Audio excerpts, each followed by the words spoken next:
Turn off your lights. Make sure your doors and windows are locked. Things are about to get spooky. Lyft driver followed me onto campus by Anon2884. I, 21 female, had just started applying for colleges in my area, and I needed to go on campus to take a test for my classes. I had recently gotten into a car accident. My car was completely totaled, unfortunately. So that means I need to use something cheap and easy. Uber and Lyft are my go-tos in that sort of situation. However, unfortunately, Uber is more often the expensive one between the two. In both apps, you're able to put up a profile picture to help the drivers identify you easier. I use this feature. This is important to remember as I'm white, but in the photo, I look a little more tan because of the lighting. Growing up, I was always told to be wary and safe when I went on public. With that in mind, I can remember that the driver was an older gentleman in his 60s, I think. My apartment complex can be difficult to navigate since the GPS doesn't like to take you to the right building. I opted to use the text feature on the app to help my driver find my building easier. He read it. Keep this in mind. Once he found me and I got in, he began the usual niceties you have when you meet a stranger. He asked me if I was Hispanic, to which I replied no, that I'm white.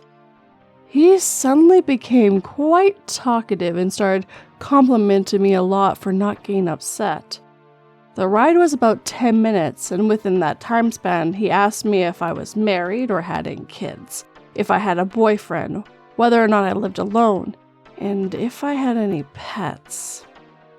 I'm typically very alert when I'm alone with someone, and this started setting off bells in my head. I was vague and honest with my answers, which could have gotten me into trouble. Once our ride ended, he told me that since I was such a nice girl, he'd buy me my lunch. He gave me 20 and tried to continue talking to me while I was getting out of the car. I took the 20 because I truly needed it and I was afraid to make him angry, but I wasn't interested in continuing the conversation with this guy. After I finished my test, my proctor pulled me aside and gave me a piece of paper with a phone number on it. Turns out, it was my Lyft driver's phone number.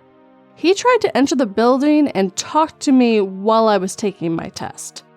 Thankfully, my proctor had my back and got the campus police officers to escort him off the property since he wouldn't leave.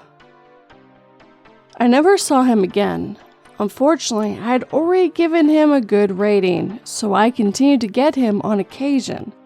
I always canceled that ride as soon as I realized it was him.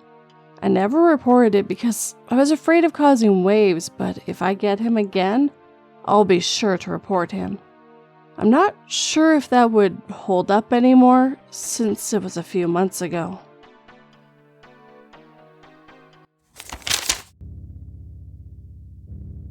My friends and I were bopping to a song we have all heard 1,000 times, but this time one of the lyrics was completely different. I was the only one who noticed.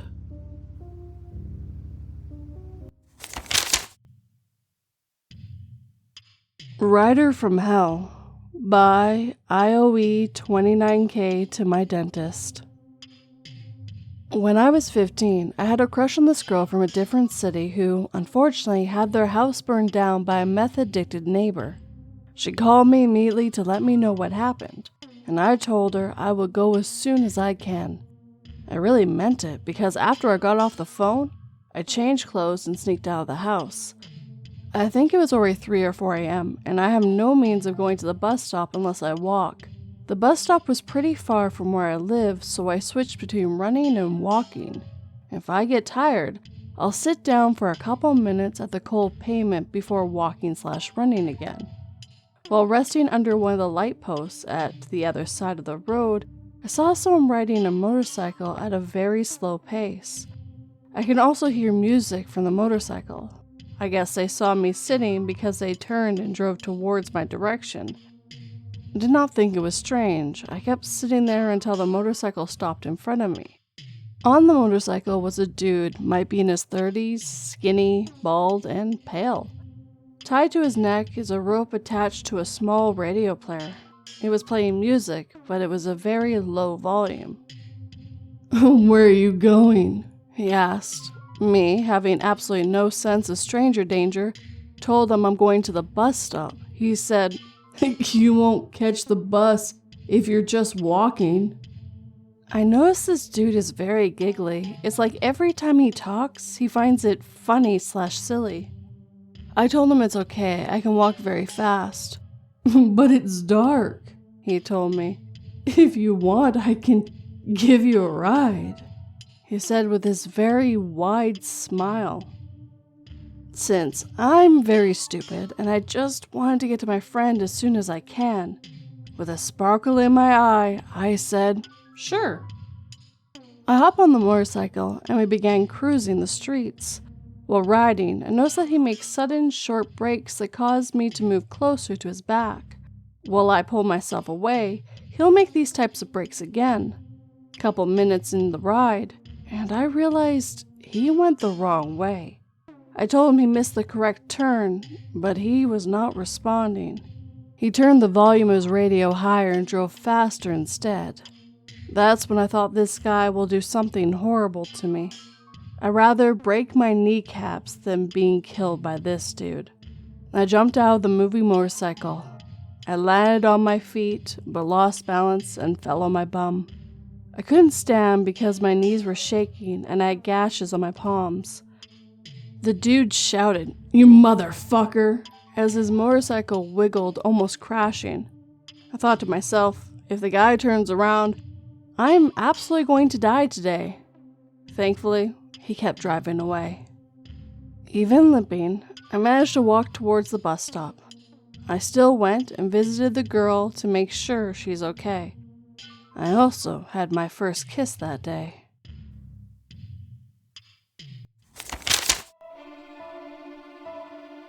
My biggest fear was never dying or what happened after death, but being forgotten by all. It took many years and more sacrifices than I could name, but at least I'll go down in history as the reason Norway brought back capital punishment.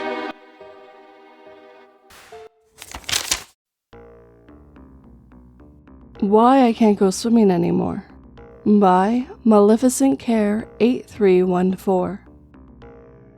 Hello, I wish to tell you where my fear of going water comes from. It's something I've never been ashamed of, but I've never told the real details to anyone. To begin with, I never had a fear of water when I was younger. I was a good swimmer with a lot of imagination who loved The Little Mermaid, Disney and Anderson's version. But after meeting someone when I was 13 years old, it changed everything. Now, a little introduction to my childhood to understand the context. My mom couldn't have a baby because she had an illness, so her and her husband adopted me when I was a baby. I never had difficulties regarding that and had a happy childhood being an only child. They are my mother and father, that's all. However, one day they divorced. My dad had an affair with a younger woman. She got pregnant and he told my mother when the pregnancy was almost done. I was 9 and it broke the relationship I had with my dad and gave me insecurities about being unloved by him. My parents stayed friends only for me for many years, and spent half of the summer holidays with one and then the other half with the other. This summer, I was with my dad, his new wife, and my half-little brother, and I hated it. Being a teenager who despised this new side of my family and being forced to go with them to the beach. I was always grumpy and dramatic. It was a small nudist beach, a new thing my father discovered while having a new partner. But I didn't really care since I could wear a swimming suit. One day, my dad came back to us with a guy about 50 who introduced himself as an English teacher. Let's call him Alex. Usually I have good grades, but I wasn't very good in English, which wasn't my first language. So my dad told Alex, who agreed to teach me a bit and help me do my summer homework. I was happy, seeing there was an opportunity not to have my father help me do them. So, the next day, Alex came back to us and helped us do a few exercises while my dad went away to go swimming. After an hour or so, Alex proposed to go in the water, and I accepted. I said to my father's new wife where I was going and followed Alex. He gave me a tuba and a mask to watch the fishes. Now, I know it was stupid, and I was well aware of stranger danger, but I was happy to have a distraction and didn't think this guy was dangerous because he got introduced by my father. There weren't a lot of waves and the sea was so clear. I remember watching in fascination all the colorful fishes around me. I followed Alex without difficulty, and we turned around some big rocks. There, he gave me the sign to go up and told me we could rest here. Like I said at the beginning, I was a good swimmer, so I put the tuba away from my mouth and said that I wasn't tired at all. I don't know if he didn't hear me or didn't care, because the next moment I felt his hands around my hips forcing me onto his naked lap. I panicked. My head got under the water while this guy was pinning me back against his front. I don't remember if I had the tuba back in my mouth, but my feet couldn't touch the sand at the bottom, and I couldn't get to the surface. I thought I was about to drown. I was so scared. I don't even know if he was hard or just trying to touch me. I kicked and struggled until he let go of me. I climbed on the rocks and got onto the shore before going back to the beach on foot. The rest of the day, I was silent, but nobody seemed to notice. Except during the evening, my mom called me on my phone, and she immediately knew something was wrong. I briefly explained to her what happened, and she told everything to my father, who confronted Alex the next day. We never contacted the police, and I never met him again. Maybe he wasn't an English teacher to begin with, and was looking for an excuse to meet a naive teenager. The moment Alex grabbed me was so quick, maybe 20 seconds, but it left a huge scar on me. I can't go totally underwater while being unable to touch the bottom without panicking. I don't swim anymore. I can't look at pictures taken underwater, and I'm weary of men. Not just because of that, but it didn't help. I know it could have ended way worse, and that's the only thing I'm glad for. Thank you for listening. As I said before, some of my friends know about this story, but I never told them the details. Even my family doesn't really know.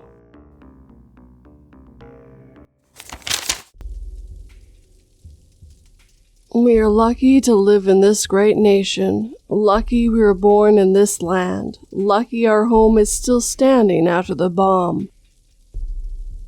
I tell myself this every day as I discard another clump of hair or spit another tooth into the mug, emblazoned with my country's flag.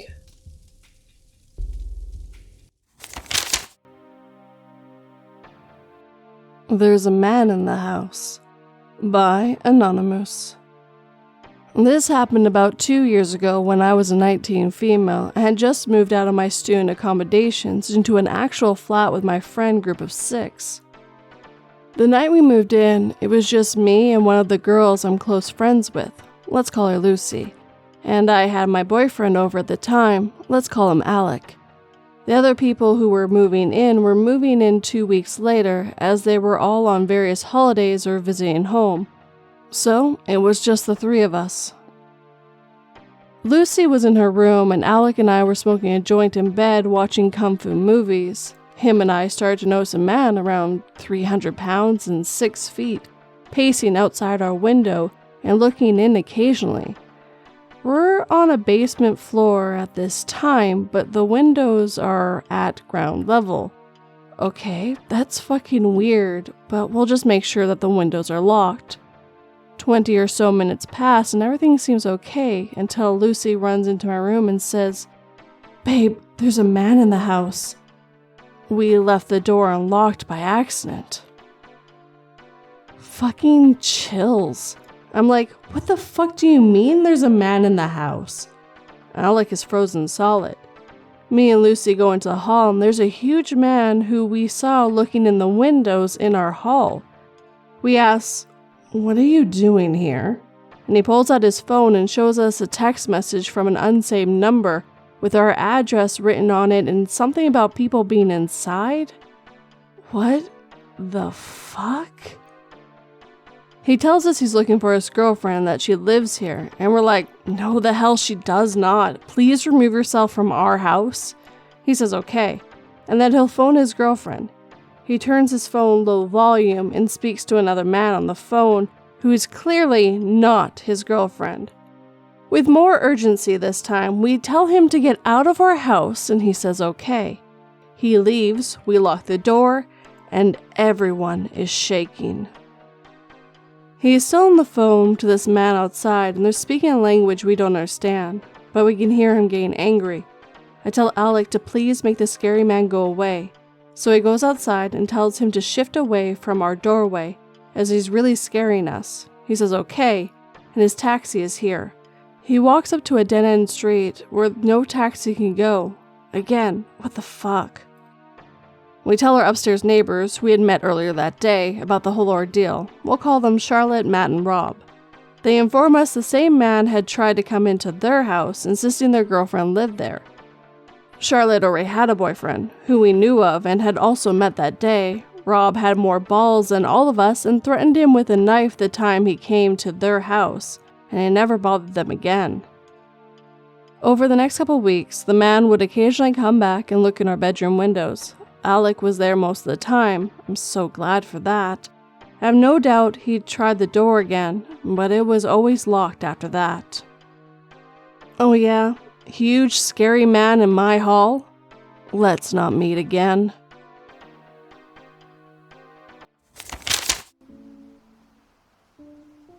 When they explained that any dead animal I touch would be returned to life, but wouldn't be healed, I laughed and said that sounded more like a blessing than a curse. Then I put on my leather jacket and felt something warm and wet oozing down my back.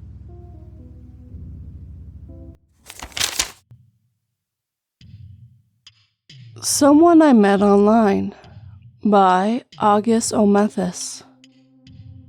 Strongly recommend you read my previous post, Creepy Coworker/Stalker.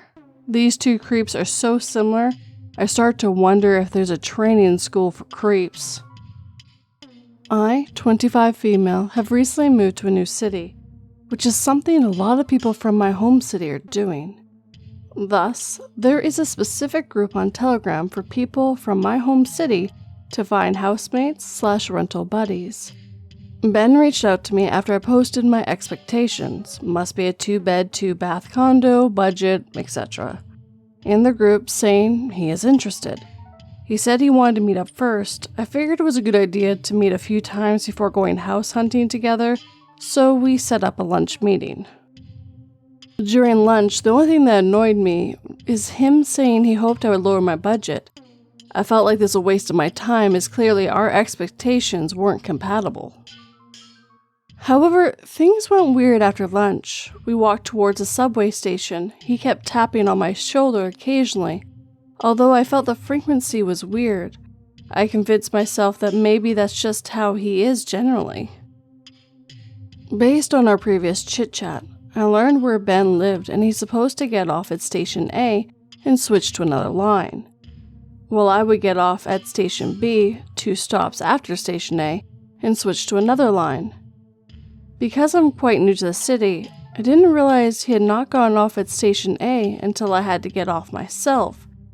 He followed me off and switched lines with me, while trying to start different conversations with me. One stop before the actual station I live nearby, I told Ben I had to get off here to do some shopping, and I was ready to say my goodbyes. Ben followed me off again and went to the grocery store with me. I kept telling him he could leave and I'm fine shopping by myself, but he insisted to stay. Every time I turned around the grocery store, Ben was standing really close to me, like If he had boobs, they would be in my face. I felt super uncomfortable and just grabbed 2 4-liter bottles of water and went to the cashier. When I was paying, Ben grabbed my water and offered to take those to the Airbnb I was staying at. I tried to decline politely, but he wouldn't hand me back my water. I didn't want to have physical touch with him, so I didn't try and take the water back with force, and kind of let him take those water to my Airbnb. My bad, I know. Ben made his way into the common area of my Airbnb. It was a shared house type. I didn't even invite him in. Then he kept trying to start more conversations with me. At several points, it was completely silent, but he still wouldn't leave. In the end, after hours, I had to ask him to leave. Days after, he still kept texting me weird messages, which I didn't reply at all to.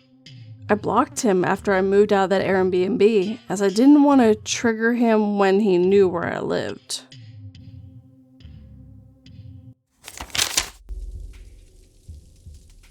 The last thing she saw before the power went out was a message on her computer screen that read, "Don't turn around." But it was already too late, as she felt a cold breath on the back of her neck.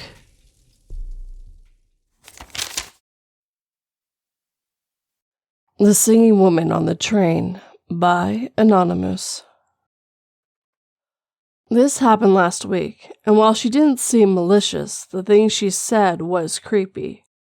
I, 19 male, was going home from university, and to get home, I have to use the train. As I got on, a lot of the seats were occupied. In my country, the seats are put in a way so that 4 people can talk and sit in front of each other, and they're kind of close, perfect for talking, even with strangers, sadly. I see there's a free space in front of this girl, who's like 1 or 2 years younger than me, but you can never know. I go there and asked her if I can sit down. "Of course," she replied, and looked at me in a strange, intense way. I pulled out my phone to distract myself from her. She also had chocolate in her hand. That's going to be important for later. She asked me, "Where do you live?" And I was like, "Why do you need to know?" So she asked me when I'm going to get off the train. I told her the place, and she told me that she's getting off the next one. She started singing and then said, "Oh, sometimes I sing. I'm a silly girl." Then did again. Whenever she said something, she looked at me like she wanted a response, so I replied, "It's okay to be silly," because I just didn't want to talk to her. And then she told me, "You're pretty." And when I asked, "What?" she asked if she's pretty. In my language, the second one is an extension of the first, so it seemed like she corrected herself. Then she asked if she had chocolate on her face. She did. I also got the chocolate in her hand offered to me, but I declined.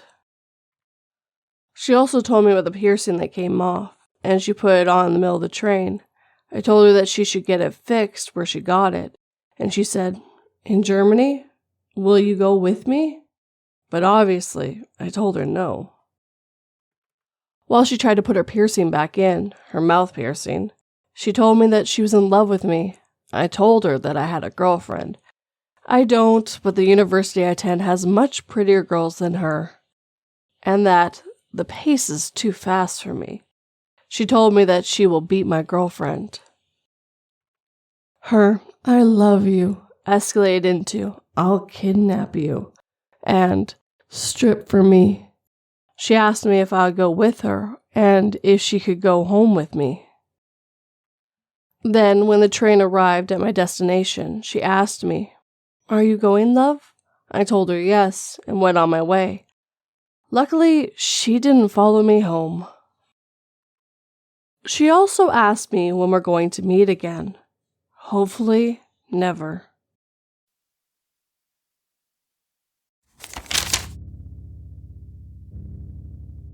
After the adults had successfully used the teleportation service 4,000 or 5,000 times, a child was sent through it. After the child disappeared on one side, a note appeared on the other side that read, "Second payment received. You can perform 5,000 more teleportations."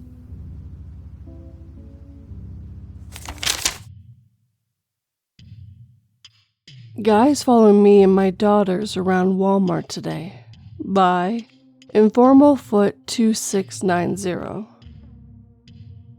I was at Walmart earlier this evening with my two daughters, one elementary school aged and the other middle school. We looked around the school supplies for a minute and then rounded the corner to see the Halloween candy on display. As we turned the corner, a slightly older guy came really close to us like he was in a hurry and almost ran into our cart. He didn't have a cart or any items. I said, "Oh, excuse me," and then stopped in front of the candy to let my youngest ask a bunch of questions about the candy pumpkins. The man stopped quickly and started rummaging around the candies right next to my daughter. He was listening to our conversation and reacted strangely when my daughter said she wanted to take pictures of the candy. He was twitchy and caught my eye and looked away quickly. We moved on to the women's PJ section to look around for a few minutes and noticed the same man pass by really close again. He was turning to the right towards the shoes with a big bag of candy cradled in his arms. My girls went across the aisle to the boys' clothing section while I finished deciding, and when I was catching up with them a couple minutes later, that guy was winding through the boys' clothes towards my daughters. He paused and looked confused or lost, but still like he was in a rush, and watched me discuss sizes with my youngest. This is when I started to think something was off with this dude. I mentioned him to my older daughter, and they moved through the partition into the girls' clothes. I didn't see him again for a few minutes, and I figured it was nothing, but then he came into the section and was acting like he was trying to pick out a Justice shirt. He still had that big bag of candy that he kept adjusting his grip on. I kept seeing him take quick peeks at my girls, but then every time he saw me watching him, he pretended to be occupied in his shopping. I told my oldest I thought he was following us, and she said she had noticed the same thing, and I made my youngest get in the cart so I could keep them both close. They both like to wander a bit. The guy then walked out of the girls' section, passing close behind me, but he looped around the partition back into the boys' section and stopped at an opening on the other side, but still in a straight line of sight. He caught my eye again and twitched, then he pulled out his phone, texted someone, and walked away. By that time, I was on high alert and possibly getting quite paranoid. I looked around and saw two other slightly older men standing around. One was in electronics, kind of looking at a half-empty display of something, but I swear he glanced at me several times, even though there were 3 or 4 racks of clothes and a hallway with occasional people in between. The third guy had wandered into the girls' section and was apparently considering buying a Justice shirt too.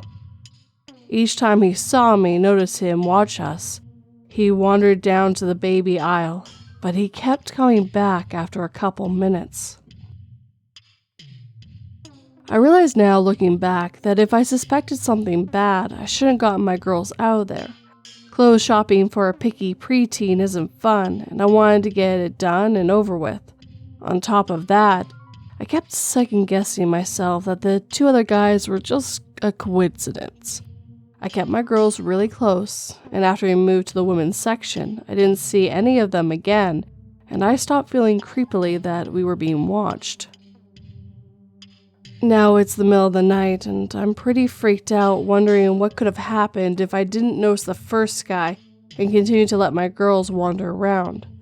Should I report anything? I can't imagine anything would be done just because I noticed some guy watching my daughters in Walmart. I'm sorry for this being so long. I wanted to put all the details because I don't know if I was being paranoid or not. Thank you. Quick little side note from 242. My rule of thumb is to always trust your gut and always to be paying attention to those people around you, especially when you have your children with you. You felt like he was watching you. And I agree, you probably should have left the store, but at the same time, there was apparently maybe 3 guys. The other thing you can do is also to get an associate to go to customer service. A lot of the times they will send someone out to walk you and your children to your car. So, rule of thumb is, be weird, trust your gut, and pay attention. Now, on to the rest of the stories, guys.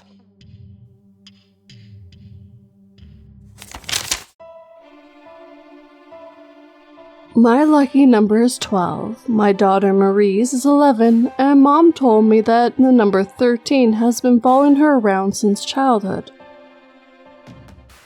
Naturally, I thought it was a coincidence, but it was only when Maria told me that my granddaughter was seeing the number 10 everywhere did I realize the possibility of a countdown.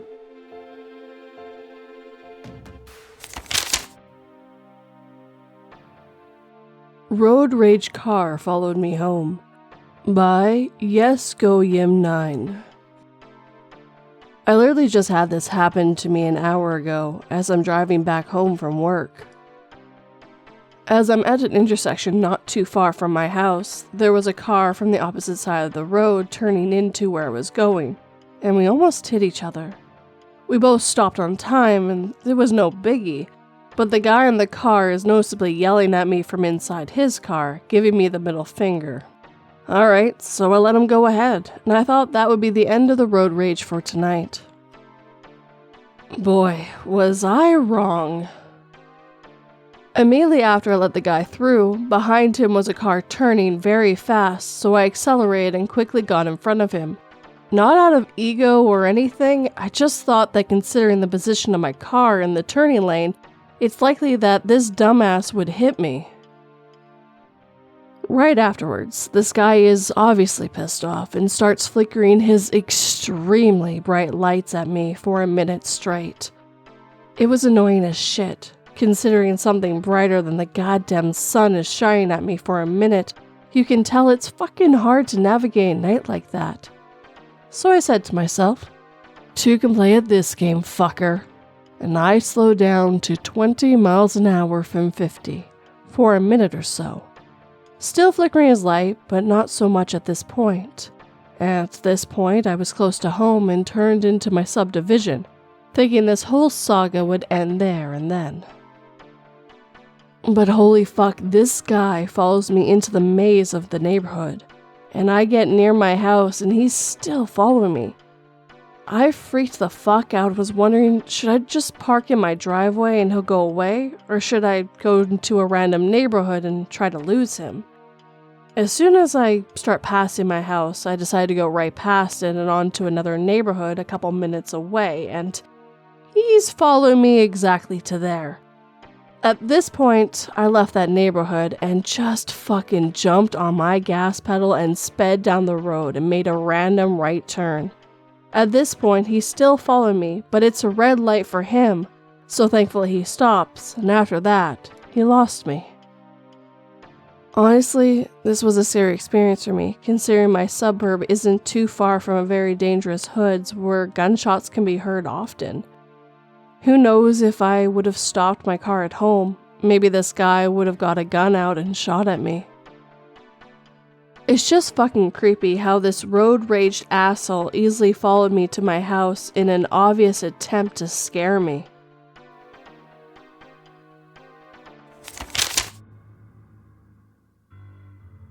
We've worked together for years, and all this time I don't think she even knew my name. But today, she'll finally notice me. The news report the tale of the employee that snapped and killed everyone in the office except for the lucky woman. But I'm pretty sure she'll understand it was just my way of telling her that I love her.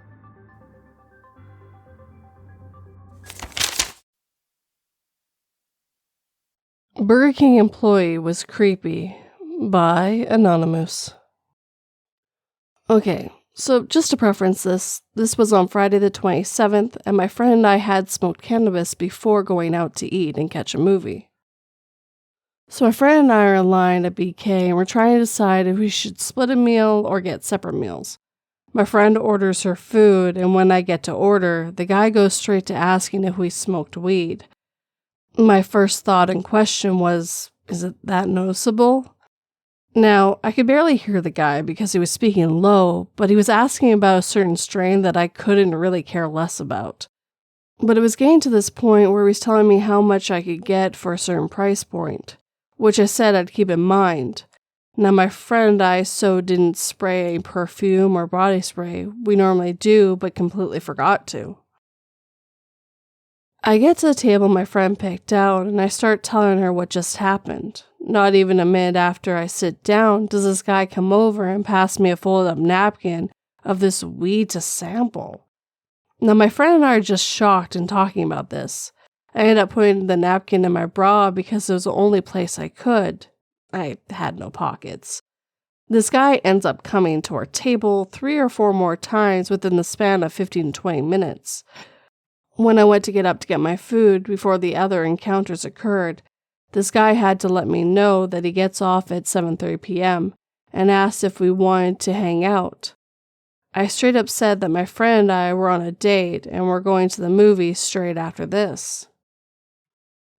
After I got my food, this guy stopped at our table to ask what movie we were playing, what his name was. I don't remember what he said, just that it had something to do with the California state bird. And the other times, I can't remember why he came over. He just spoke to me and not my friend, and I could tell this guy was trying to get some information on me.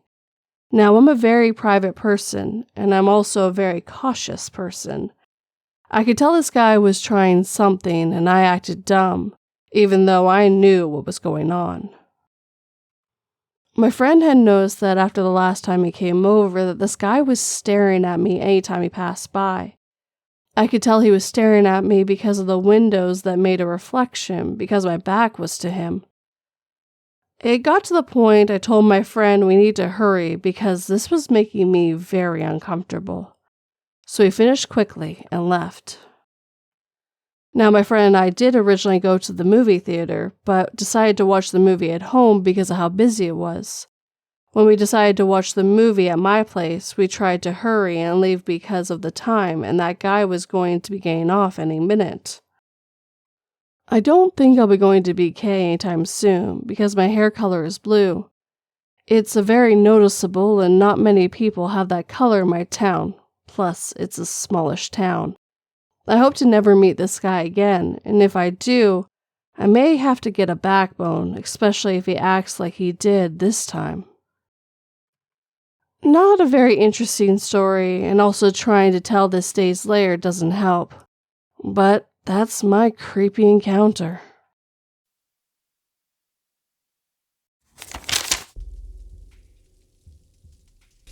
The baby cried as I started the operation.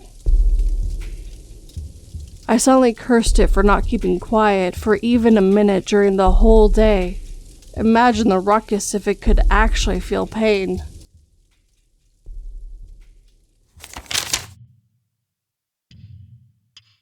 Abandoned Factory by vincentsvv. This story takes place in the summer of 2023. Me, male 17, and my friend, female 16, were hanging out at her house. And we found a subject that is passionate for both of us, Urban X. And as we were talking about that, she told me that there was an abandoned factory 30 minutes away from her house. 2 seconds is what it took us to get our backpacks full of cigarettes, food, and water. We then started walking. We took some 5-minute breaks from time to time and continued our path. Arriving here, we were absolutely in love with the creepiness and the absence of life in this place. Let me introduce you to the 4 buildings. It will help you understand the rest of the story. First building, locked. No more information. Probably somewhere to stock wood and metal. Second building, a big factory. It was the biggest building in the 4. There were 3 floors, a basement, a workspace, and an eating place at the highest floor. Third building, a structure of wood to contain all the machines, etc. And finally, 4th building, a small gas station where there were keys of other rooms. There were 2 floors, but we didn't go to the second one for reasons you will see further in the story. Okay, so we entered the big factory, the second building. At first, we were getting shivers, but as time passed on, we got more and more comfortable with the place we were in. And I'm not gonna lie, the alcohol probably helped with that. Then comes the moment. We had to do it. We were so curious. We stood in front of the door and opened it. There we were, in the basement. As we advanced in the room, we arrived to a small office. There was a fresh cup of coffee. We didn't think much of it at first. Maybe people like us come here. We didn't have time to make any theories, because that's when we heard something. A clown horn. We looked at each other and laughed nervously. We thought one of us had stepped on a toy or something else. But again, we heard a clown horn yell right behind us before we heard a cynical and traumatizing laugh. We ran to the door and left outside as fast as we could. We stood there, outside, scared. At this point, we didn't believe what was happening, so we laughed it off and took another sip of our beers. Now, we went back. Yes, stupid idea, I know. But don't worry, we didn't stay there even 5 minutes that we saw a hand open the same basement door. And that was it. We ran back home. I never ran so fast in my entire life. But I think there's a small detail that'll make you understand how bad it could have really been. 1 hour later, we were going to a restaurant, and we heard gunshots at the exact position where the factory is. That night, we didn't sleep at all, and to this day, I've never gone back into that city.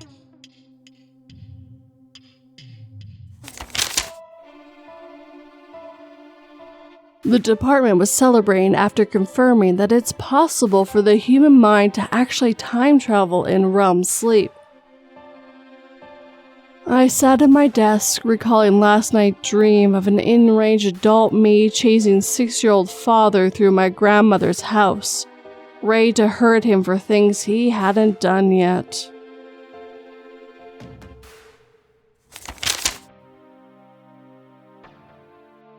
Is this normal behavior? By Woe7592. So, a little background. My friend and I decided at 10 p.m. we would park our car at this park. It's pretty safe, and we've been there many times, sometimes by ourselves. I'm a 5'7" dude, and my friend is a 5'2" girl. Usually, we just sit there and talk or listen to music.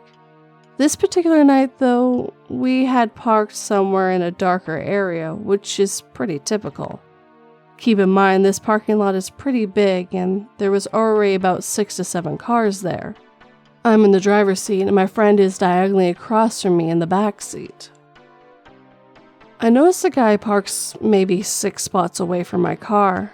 The man gets out and is casually checking out my car. He starts walking through the park a bit, visibly getting closer, but eventually veers off. I think nothing of it, until 15 minutes later he comes back, but this time closer than before, and this time visibly trying to see inside. My friend is trying to calm me down, letting me know there's nothing to worry about. He eventually gets back into his car. At this point, I'm kinda keeping an eye on him. When he gets into his car, he backs out and parks right next to another car, only to get out and scope inside of the car. He gets back into his car and then parks right next to us. Keep in mind, this parking lot is huge and there's plenty of empty spaces, and at this point my friend is aware. We're both staring daggers into this man, and he looks at us, looks away, looks back at us, looks away until he turns off his car. He then gets out of his car right outside the door my friend is at and just stares at us. Both of us are so confused and obviously creeps the fuck out. He was kind of older and completely by himself. While he was standing out there, he shuffled a bit, with the biggest smile on his face, never breaking eye contact. He gave us a very weird wave, almost non-visible. At this point, it's been 3 minutes of us all having a weird-ass staring competition. Keep in mind, our body language and facial expressions should have been more than enough for this guy to know we did not enjoy his presence. My friend is feeling a bit uncomfortable, so I start dialing the police. I want to roll the window down and let him know, but my friend didn't want me to provoke him. So we ended up backing out of the lot, in which shortly after he pulled out and left. We got his plates and reported it to the police, but so fucking weird. Anyone have any explanation for this behavior? What was he doing?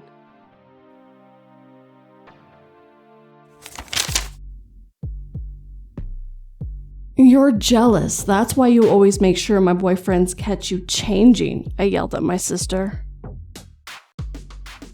She rolls her yellow eyes and licks the blood off her muzzle as she says, "Next time, don't bring your boyfriend over during the full moon."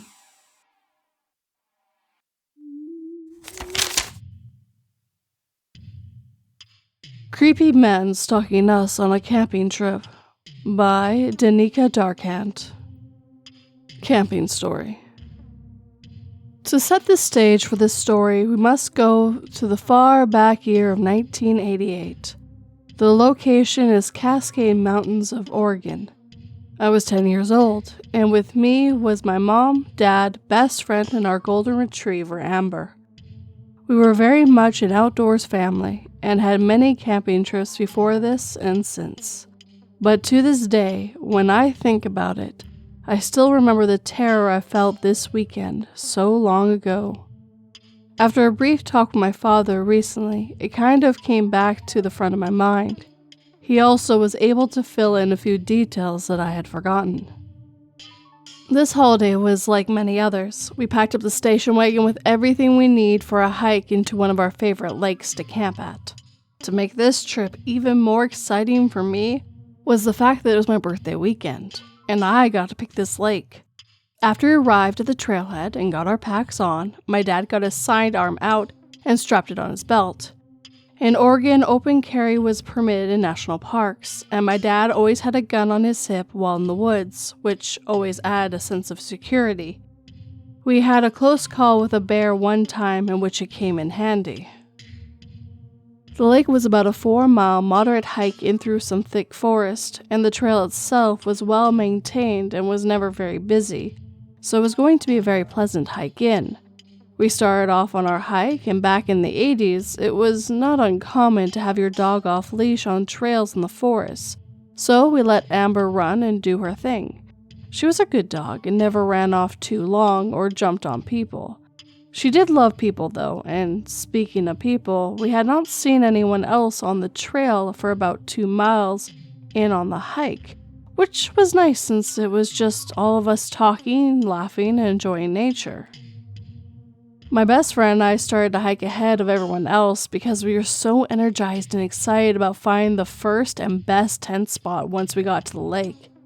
Amber was bounding ahead of us and having a great time too. We were about 20 yards ahead of my parents when Amber stopped dead in her tracks. I thought she may have seen a chipmunk or something, maybe even a bird, but her hackles came up and she let out the lowest of growls. She never growls. So we stopped walking, and I thought maybe a bear or a deer or something was just off the trail and she saw it or heard it.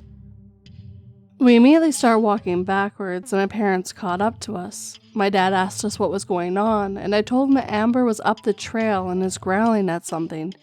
He tells us girls to stay back with my mom, and he walks ahead to where Amber was on the trail. My dad gets up to her and looks around. I hear Amber whimper a bit while looking off the trail. My dad comforts her and calls her back and walks back to us. He says it must have been an animal and did not see anything right off the trail or ahead of us. He says to let him take the lead, and we continue to hike. It did not take long before it was forgotten, and Amber and the rest of us were all having a good time again. We arrived at the lake, and much to my delight, there was no one else there camping. The water was clean and blue, and the shade from the trees made the whole scene just perfect.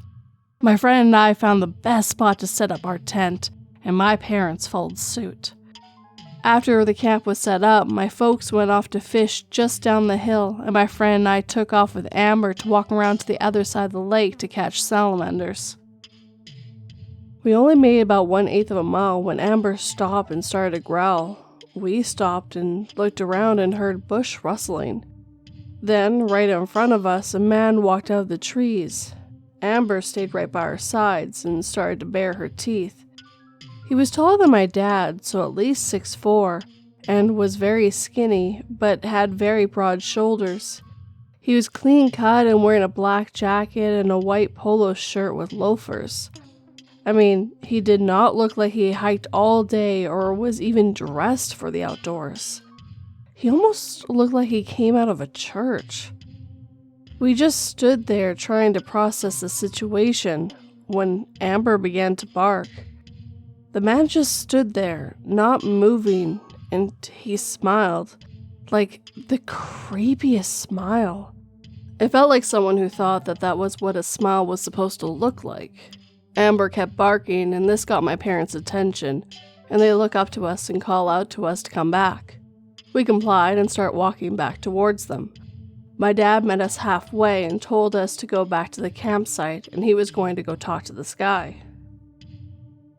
We got to our camp and Mom sat with us. I could hear my dad asking the guy if he needed help or was he a fellow camper who just set up camp away from the lake.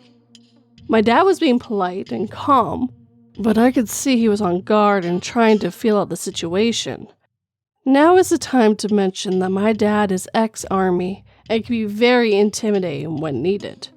The conversation continues. The guy told my dad that he was just on a walk and did not mean to intrude on us. The guy says goodbye and walks back into the woods. My dad walked back to camp, sat down, and told us that he thinks the man is a yuppie camper and does not know much about the outdoors. But my dad said that he got a weird vibe off of him and would be keeping an eye out for him. Amber stays by her side and was calm, yet she kept looking towards the direction the guy went. A bit of time goes by, and we have a nice campfire going. The sun was starting to set. We cooked some dinner and made s'mores afterwards. My family and I decided to go to our tent and read some books and tell each other some scary stories. Amber followed us to the tent and laid right outside of the door. My parents walked down to the lake to sit, have a beer, and just chill. They were never more than 50 yards away. Not long after my parents walked away, I hear Amber start to growl. Then we hear footsteps coming from the woods behind our tent. My friend and I turn off our flashlights and go quiet to listen. The footsteps stop at the edge of the woods. We then hear heavy breathing and a grunting sound. Amber starts to bark, and then we hear footsteps retreat to the woods. Amber whimpers a bit, and then I hear my parents walking back to the camp. I go out and tell them what happened. My dad said they heard Amber barking, and that's why they came back. I asked my dad what we should do, what is going on, and if that strange guy was the one creeping around. He tells me that he will see about moving camp in morning since we still have 3 days left on the trip, and nothing has happened to warrant just leaving. But he said that he will play it by ear, and just be a little more vigilant, and if something changes, we will decide what to do next. He tells us to try to get some sleep, and we all turn in for the night.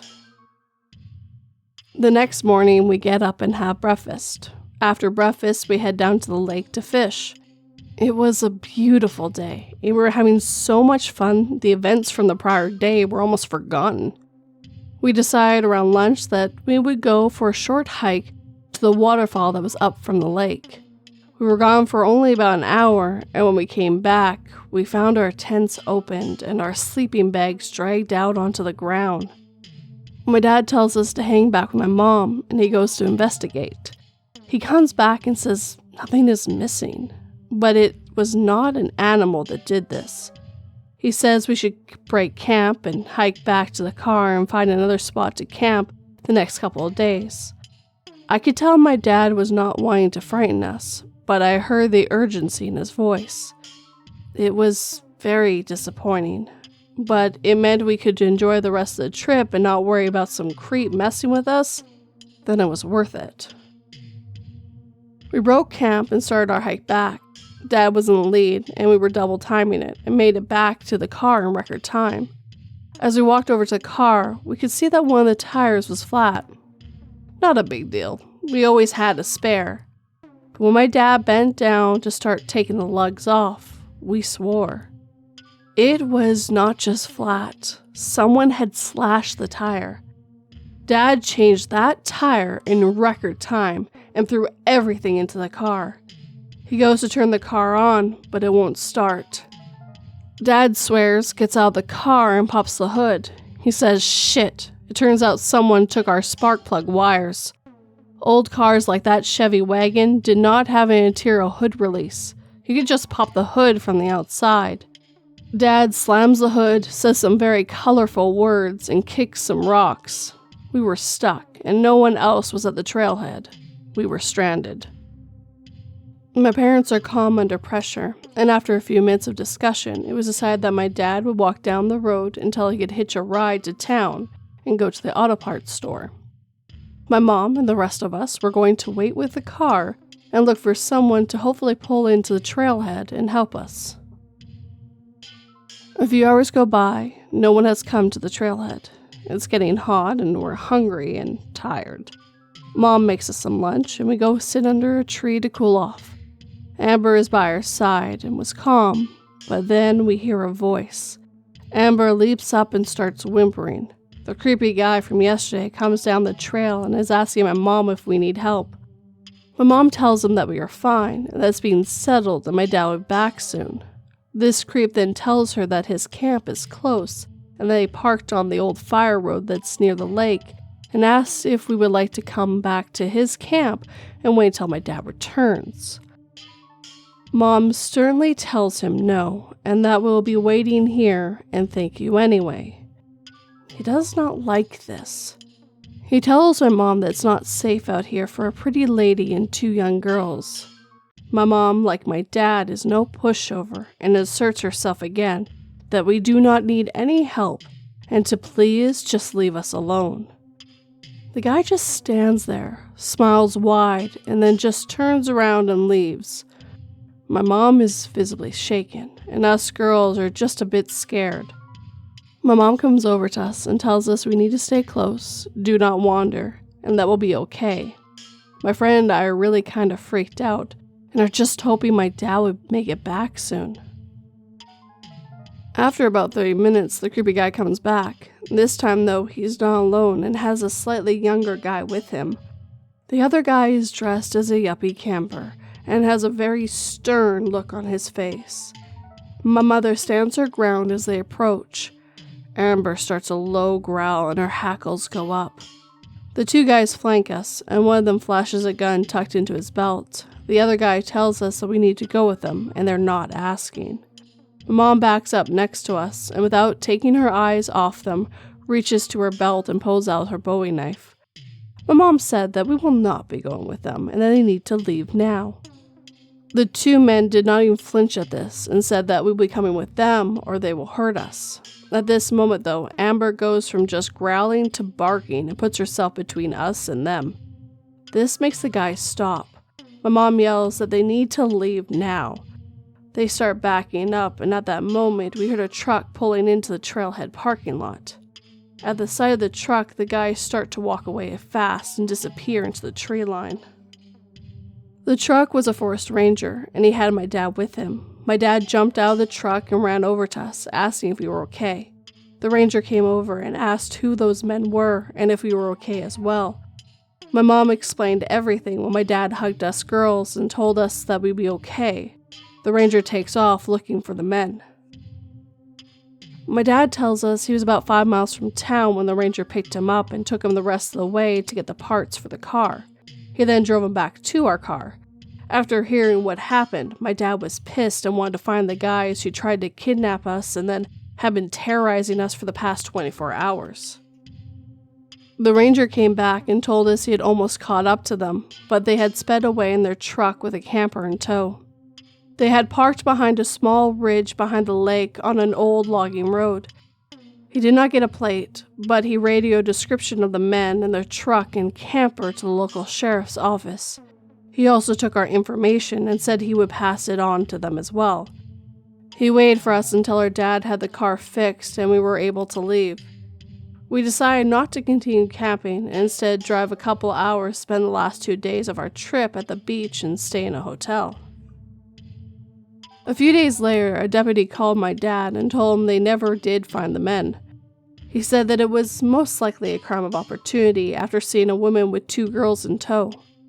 He was sure they had been watching us from off the trail and had messed with our camp to judge how my dad would react. When my dad seemed to be a threat, they sabotaged our car, hoping to put us in a position where we were vulnerable. He said they would follow up with us if they found out anything else, but according to my dad, nothing came of it. Years later, I tried to do some research onto the crimes in the area of Oregon during the 80s that might have involved something like what we had experienced. All I could find was a few reports of campers being robbed and a few cars being broken into. There was one case of a young lady and her dog going missing from the area near there, but it was never determined what had happened to her, or even if it was something bad or she just ran away. I can tell you that we did go back to that lake a few years later and had a very uneventful camping trip. It was nice to go back and find some joy in the spot that was special to me. I really hope those creepy guys never hurt anyone and maybe were caught for other crimes. I will never know though. I just hope to never run into that situation like that again. I can say that having a dog along with us helped our situation. She was a hero and kept us alert. Amber went on to live until she was 12 years old and passed away with her favorite people around her. Remember to stay safe, stay watchful, and never hurts to have a sweet, brave dog with you.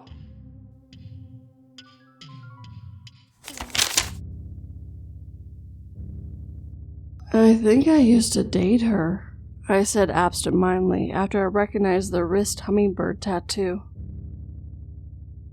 Yeah, well, after the war, we eat whatever we can get, my brother said as he bartered with the raider for the arm and other meat.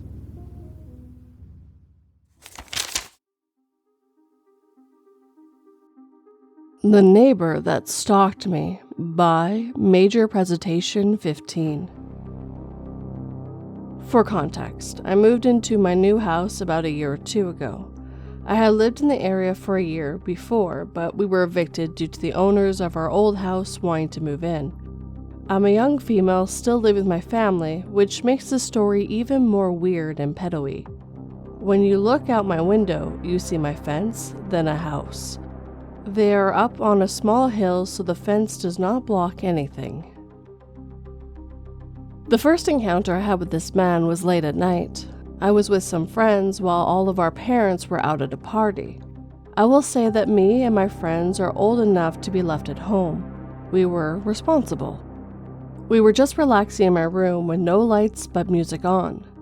We had turned the TV off when we were alone. We heard my dog start barking for a good 10 minutes. We passed this off because she barks at absolutely everything. I'm talking birds on the power line, bugs on the front porch, anything that moves pretty much. We start hearing weirder noises like crunching circling the perimeter of my room and scratching on the walls. I kid you not, the moment we started getting scared, the loudest bang I've ever heard started pounding on the glass sliding door. Me and the 3 others run out of my room to go look at what in the world could be making this much noise. We were greeted by an aggressive dog. This dog was up on the glass pounding on the door. My dog was scared. She usually doesn't do this, but she backed away behind me into my room with all of her fur up. Then we see it, a man dressed in all black standing at the door. We were all standing perfectly still, but I guess my friend's flight response went off, and just as he jumped to lock the door, the man reached for it too. My friend yelled, "What the hell are you doing here? Who are you?" He responded with a simple, "I don't know," and walked off with his dog, who was on a leash. When our parents got back, we told them about him. They asked us why we didn't call them. Truthfully, I know we should have, but I didn't want to ruin my mom's birthday party. I have learned from this. 2 days later, my mom confronts our neighbor who was mowing the lawn. He said that it was in fact him and that his dog had run into our gate and he got the dog back. He said that he meant to come and talk to her earlier about it, but didn't. I thought it was a normal story until I thought back to that night. The gate that his dog supposedly ran through has a tough clamp that was shut on that night. We had it there so our dog can't get out and so nothing can come in. But you can open it by hand, meaning that this man opened the gate and let himself and his dog in. My theory is that he heard the music stop and didn't see lights from his house, so he decided that he was going to come and, I don't know, rob us? The noise we heard must have been him, scanning the perimeter of my room for 10 minutes before attempting to enter. We filed the police report and nothing happened for a few months until one night. I was in bed, almost asleep but still getting comfy. I sat up to rearrange my pillows and turned around so I could properly make it comfy when I saw a face outside my window staring back at me. Whoever it was wearing black face covering, and I texted my mom and froze. I heard moving and my mom came and checked. Nothing there.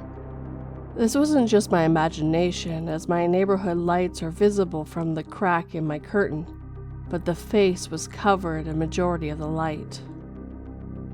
Ever since then, I have noticed them watching, and whenever I catch them looking, they get from their balcony and leave. I'll catch them in the same spot watching only 5 minutes later. So, dear neighbor who watches me recently, let's never ever meet again.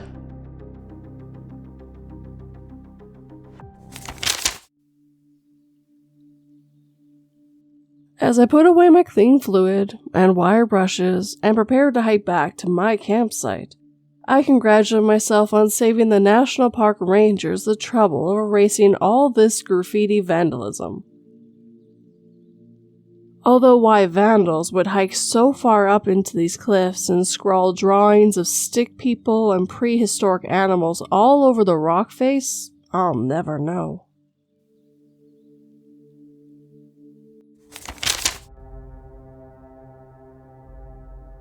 A Creepy Man Near the School by catbuttsquisher. I don't remember a lot of creepy stories because most of them I wouldn't refer to as creepy back then, as I was a naive, fearless child and teenager. But this one got me shaken. I was 17, it was my graduation year, so all my time was devoted into studying and preparing for those exams. After school, I went to additional evening classes on the other side of the city. School ended at 2:30 p.m., courses started about 4 p.m., and ended around 7 p.m., so I returned home quite late. Usually I went home with my friend for my additional courses, but this time somehow I ended up alone. I'm a daydreaming type of person, and I usually don't really pay attention to my surroundings, so it was no shock when I bumped into a man while going onto the sidewalk. I said I'm sorry and kept going, but something felt strange. I understood the man didn't respond, so I turned around to see what's wrong. Well, I expected some kind of response like, it's okay, or even, these damn brats these days, you know. So I turned around and saw that he was still standing there, where I had bumped into him. His body was half turned to me, and he silently stared into my eyes. I felt a shiver down my back. I remember that he was young, maybe 20-ish, with blonde, short hair, and he wore a yellow-brown striped pullover and a red scarf. It was early autumn, maybe September, chilly but not quite cold yet. So he stared me in the eyes, then smiled, and slowly turned to me and started approaching silently. I was naive maybe, but not stupid to ask if everything was okay with him. Something was definitely not okay. So I turned away and quickly went away from him.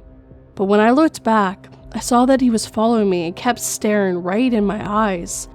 So I ran across the street just as the red light turned on, hoping that this strange man will stay back. But he just kept following me on the other side of the road, and he kept staring at me silently all the time. So I ran. It was not some suburb district, but that day, strangely, there was no people around, so nobody really to help. And also, what would I say? Help? Some creep keeps looking at me and walking on the other side of the street? I ran as fast as I could with zero physical ability and a heavy bag full of textbooks on my back. Next traffic light was already near, so I understood that this creep would probably cross the road to my side soon. But the subway was near too. I don't think I've ever ran so fast in my life. When the light went green, I didn't even turn back because I felt the gaze on me. I just ran to the subway and jumped in the first available train. He didn't follow me to the subway, and I've never seen him again. Never told the police too, because he didn't actually do anything. Hell, he didn't even talk to me. I never even heard his voice. This was still one of the most creepy and upsetting encounters I ever had.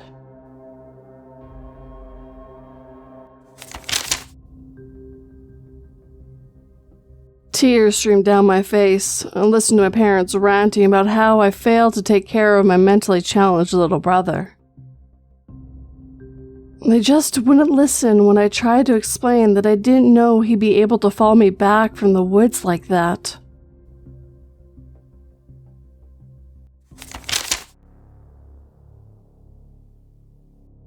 Surrounded by TimeTravelingTraitor.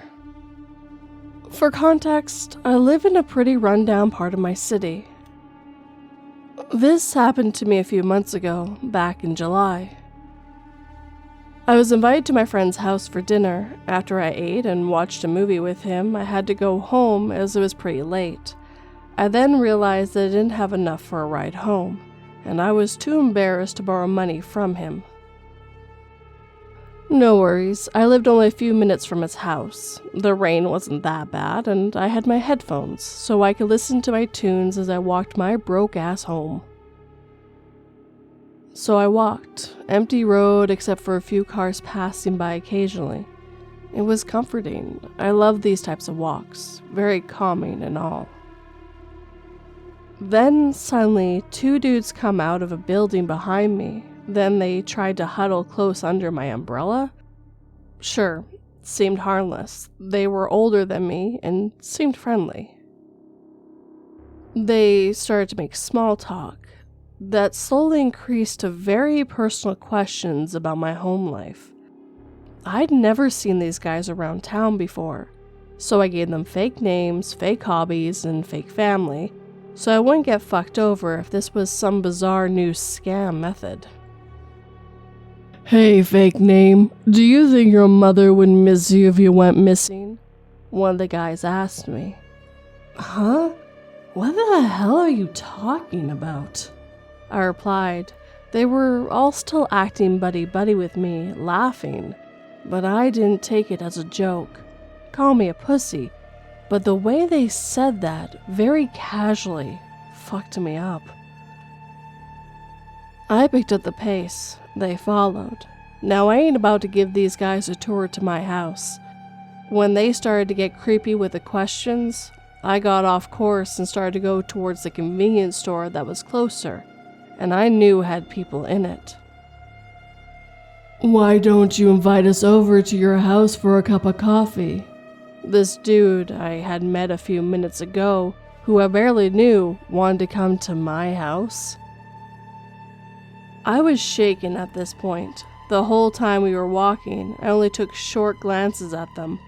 I mustered up the courage to turn to my left so I could identify him. This dude's face was different. He looked high, drunk.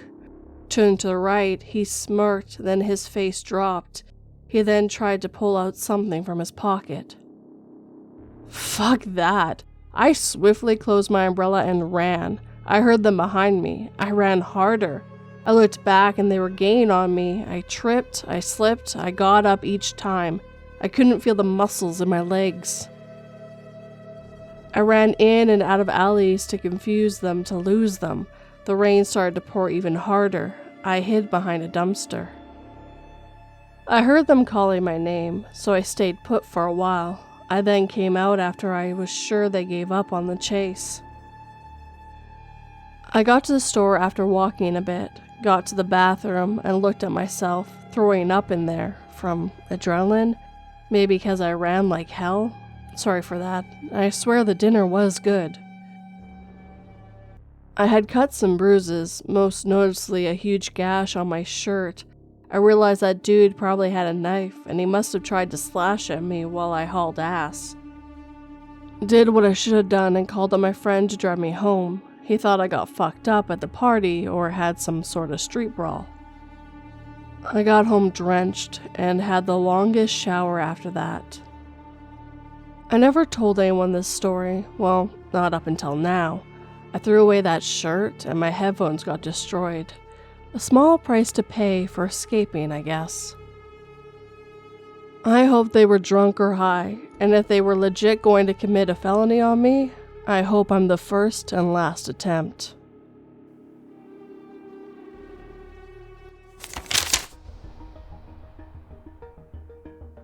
I saw my boyfriend looking up wedding bands, so when he was cooking, I told him, "I know what you did." The next thing I knew, I was tied up in the attic and he whispered to me, "You should have never looked in the basement."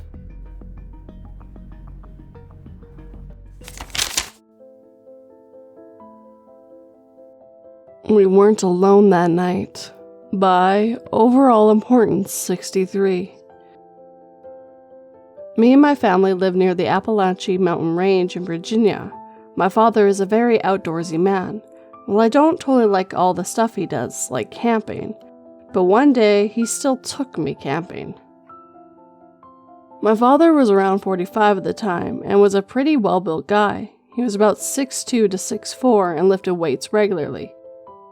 He had been raised on a farm, so he had always been outdoors. I did go hunting with him a few times, so I knew my way around the woods pretty well. This was supposed to be a hunting trip where we would go hunting during the day, then camp at night. After a day of hiking out to the spot, which took about 2 hours setting up and hunting, we were both ready to fall asleep. My dad likes to whistle when he falls asleep, and it also helps me fall asleep. Right before I fell asleep, I heard a strange sound and woke up. My father was still awake, so I asked him what it was. Since he had grown up outdoors and was always outdoors, he knew how every animal sounded, no matter what the call was. So he told me what it was. Turns out it was a coyote. After that, I fell asleep but was shaken awake by my father after I don't know how long. He had a very panicked look on his face and he said we need to get out of there. I was confused until I heard it. It was a blood-curdling scream coming from somewhere beyond the tree line, where we couldn't see. I asked my father if we should help them since they sounded like they needed help, but he ignored my question. I kept asking questions about what it was until he looked at me and whispered, "In my 40 years on this earth, I've never heard that noise before." This made me scared since if anyone knew what an animal sounded like, it would be him. Eventually, we packed everything up, and as we went to pack up the tent, we heard the scream again, but this time much closer. I looked towards the tree line and saw a tall figure, maybe 6'9" to 6'11", staring at us. I guess my father saw it too because he grabbed my arm and just said, "Let's go." I was paralyzed with fear at this point, but eventually snapped out of it. I grabbed my bag and followed my father back to the car. It was about a 5-mile walk back. Throughout the first mile, I kept screaming as we went. It was getting closer. If we sped up, it sped up. If we slowed down, it slowed down.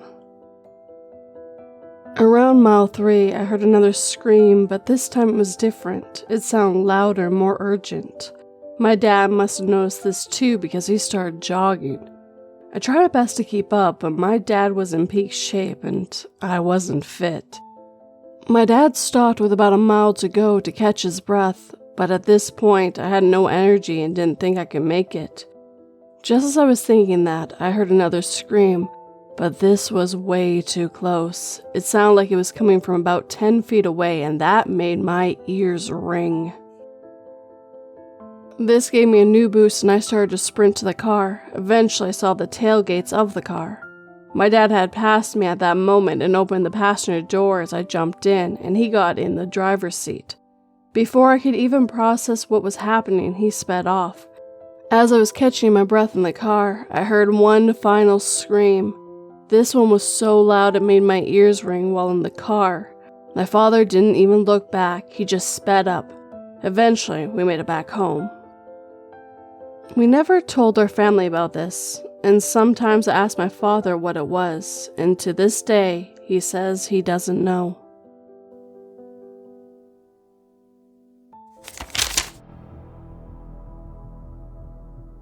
I peacefully drifted off to sleep, gingerly cradling my boyfriend's arm. It was the only part of his body I could steal from the scene of the accident, but it was enough to make me feel as if he was laying next to me.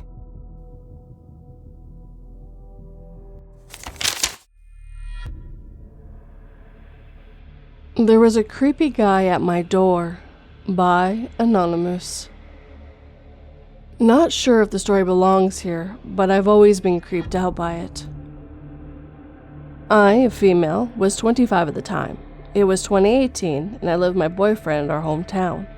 It was a small city that's relatively poor and has some drug problems as there's not much else to do. My boyfriend, now husband, was at his friend's house. It was a Saturday night, and he said he'd be home around 9. He was about 2 towns over, a 20-minute drive. At the time, we lived in a duplex, split upstairs and downstairs. It used to be a big house, converted into a duplex. My cousin actually rented the downstairs apartment, and she was kind of loud. I knew when she was and wasn't home. She wasn't home this night. The way our street was situated, the back of the house on my street and the parallel street all faced a narrow alley, and the driveway were mostly only accessible this way. The downstairs unit had a front porch with a door and a side door. Our upstairs unit had a back door, and it was on top of an outside set of wooden stairs. So anyway, I'm home watching TV alone. I hear someone come up the stairs and knock on the door. It's 8:30. It wouldn't be that unusual for my boyfriend to be home early. Maybe they got bored playing video games, or he just felt like leaving. I usually would unlock the door for him when he came home instead of him using the keys because it was dark and could be a hassle. So I got up and opened the door to someone who was not my boyfriend. It was a pretty thin man wearing 2 big jeans and a hoodie. He had about 4 teeth and was teetering back and forth. I was so shocked considering I was positive it was my boyfriend coming home. Then the guy at the door asked me, "Can I use your phone?" Behind him, down the stairs in the alley, I see a big SUV, Ford Explorer type vehicle just idling, with someone in the driver's seat. I panic and just say, "Yeah, hold on," and then shut and lock the door. I think I was more shocked that it was a stranger at my door and not my boyfriend than anything else. I hid so he couldn't see me through the front door window and froze. Something just was telling me this was not okay. After a few minutes, I hear him start walking down the stairs. I go over to the door and see the car drive away down the alley.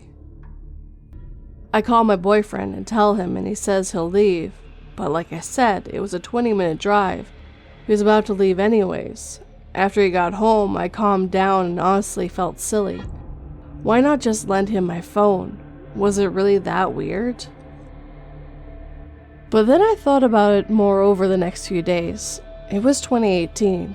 This guy and whoever was driving, between the two of them, neither one of them had a phone.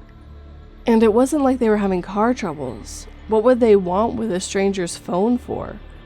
They also went down an alley into the backside of a house, up some stairs to ask for a phone. They didn't go to my cousin's front door downstairs. I would have heard someone on the porch. They did not go to any other houses. I saw them leave the street entirely. Also, why go to a house to ask for a phone when there was no car in the driveway? And of course, our battery-powered security camera was dead at the time. I'm generally not sure what they wanted. If anyone has an idea or think I'm overthinking it, let me know. But, creepy guy at my door, let's not meet again.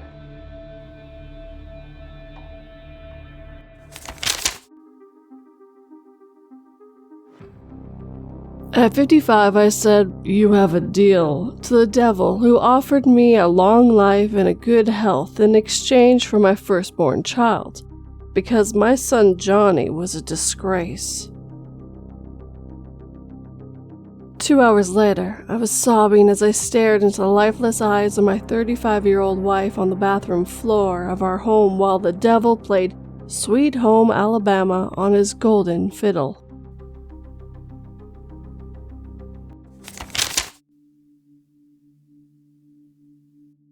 Still don't know why I wasn't scared. By Just Tanny. I, 36 female, wish this wasn't real. Let me start by saying it's crazy how children are so trusting. Maybe it's just me. When I was 7 years old, my parents and I were living in a basement apartment in the Bronx. The way the apartment was set up had my mother and father's room at one end of a short hall, the bathroom in the middle, and my room on the other end. If you don't know anything about a basement apartment, just know that it doesn't take much effort to enter one through a window. One very early morning, probably around 7 or 8, I was woken up by a very hard sharp-like pain on my butt cheek. I got up thinking our cat had gotten into my room and had bitten me, as she liked to nip hard and attack whatever she felt like, toes included. I jumped up looking for her, only to see a grown man sitting on my bed. I remember being upset and asked him why did he pinch me, to which he hushed me and said something about him being thirsty. I remember pulling down my nightgown to cover my butt and asked him if he wanted juice or water. I wasn't scared at all, more surprised and mad that this man pinched my butt hard. He said that he wanted juice, so I left my room and closed my door with him still sitting on my bed. I walked to the kitchen and got him some juice. As I was bringing the cup back to my room, I looked at my parents' door and thought I should wake them up, but I can't remember why I decided against it. I ended up giving the man the cup and he drank the juice. I remember him asking me if I could help him find his friend and him telling me he was lost. I remember that my dad had told me that I wasn't allowed to go outside without him or my mother. They were worried as this was a new neighborhood that we had only moved into maybe 2 weeks earlier. I remember being scared to go outside because I didn't want my parents to be upset with me, so I told him that I had to wake up my parents to ask. I remember he said that it would be real quick because he knew his friend was somewhere in the area and we would find him quickly. I once again said no and told him that I was not allowed to go outside without my parents. So he ended up saying he didn't need my help anymore and that he would find them. He asked me to lock the door behind him, so I walked him out and locked the front door, waving him goodbye.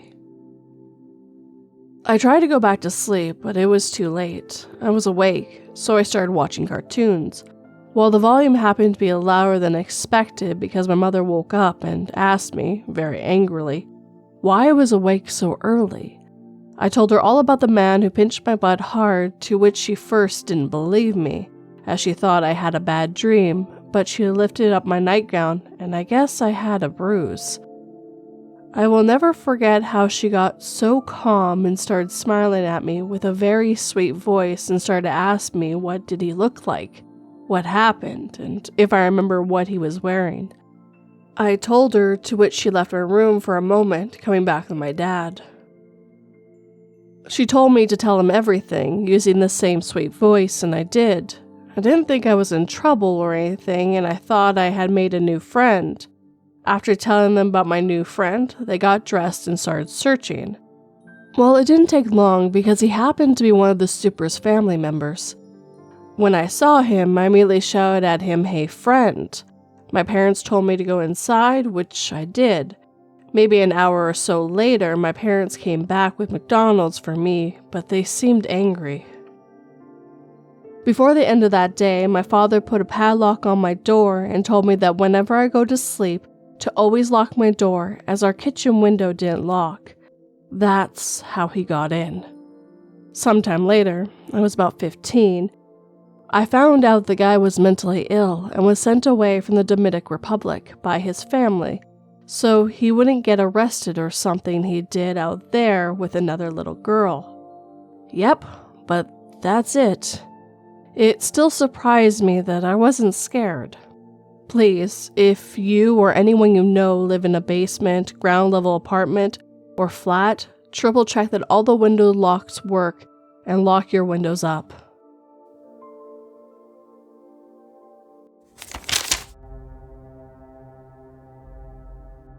Daddy told me it was dangerous to go out since I was too young to defend myself against the zombies.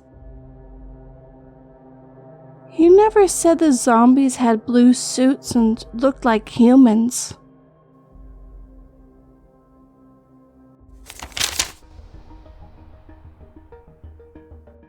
The Lady at My Door by CC8873. Back when I lived in the rural Midwest about 10 years ago, I lived in a house right on the highway. My house was right between one town and another, almost right on the county line. Our house had a big circle driveway. If you drove in the driveway, you'd be going straight towards our barn. If you curved right, you'd be pulling into our garage. If you went past the garage, you could circle around in front of the house and pull back out to where you started. Our house had 2 large double doors in the front, which we rarely used. We always used the door that was inside the garage. One night, it was very late, my doorbell rang. My husband and my 3-year-old daughter and I were all asleep. It woke me up and I thought maybe I was dreaming. It rang again. I woke my husband up. He thought I was hearing things until it rang again. It was pretty dark outside, but we have dusted on lights, so most of the driveway was pretty lit up. Unfortunately, you can't really see outside the front doors unless you open the doors and look out. You can open just one at a time, or you can open them both by using 2 little latch-like things that are in the top and the bottom of one of the doors. My husband gets up and I follow him. He decides he's going to open the door. I want to call the cops, but because we live on the county line, we know it's going to be a while before they can get there. He opened the door to a girl, maybe early 20s. She looks normal except for the fact that she's standing at my door in the middle of the night. I look past her and her car is pulled into my driveway, just off the road, not up to the house, not around the circle. She says she needs to use the phone. She says the car battery died or something. She's not sure, but she can't get it to start. I told my husband, no fucking way. This is how horror movies start, and we offered to call the cops, which would be the county sheriff. She asks over and over, but I'm not letting her in. We tell her we'll call, and she kinda stomps off. We watch her walk back to her car, maybe 50 feet away. I'm a bad judge of distance, sorry. I can see her car, I can see her. I call the cops. They say they'll be there as soon as they can, about 15 minutes. They don't sound very concerned, and at this point, I'm not really either. I mean, it's just a girl. She probably does have a dead battery. She opens the trunk. No light comes on.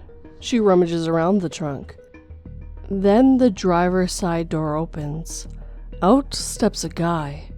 Then the back passenger door opens. Out steps one more guy. They're all rummaging around the trunk. No lights on. I can't hear anything. I can't hear them talking. I can't tell what they're doing. They all get back in the car. Now, at this point, maybe 5 minutes have gone by, and I'm silently praying that the sheriff put his foot on the gas and gets here quick. But I know it's going to be another 10 minutes or so. I just sit there, in the car, lights off, not moving. I can't see them when they are in the car, but I know they're in there. I know they didn't get out of the car and walk past the house because they would have had to walk right on the dusk of dawn light. I would have seen them. I think I see the driver light a smoke. That part I'm not sure about.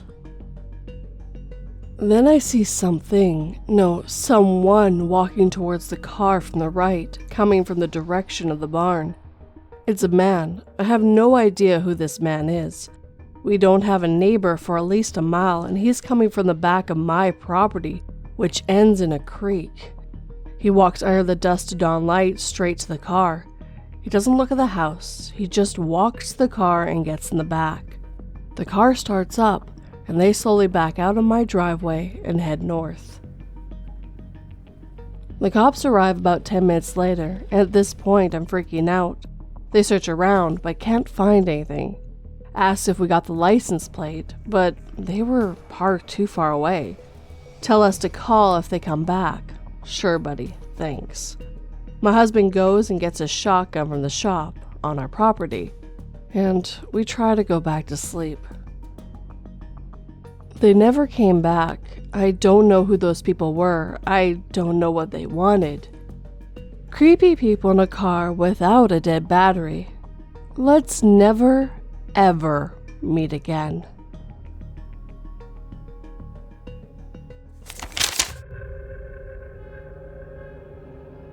My wife grabbed my arm tightly and said, "Whatever you hear on the other side of that door, do not open it." The voice coming from the other side sounded exactly like my wife yelling, "Honey, it's not really me in there. Get out now."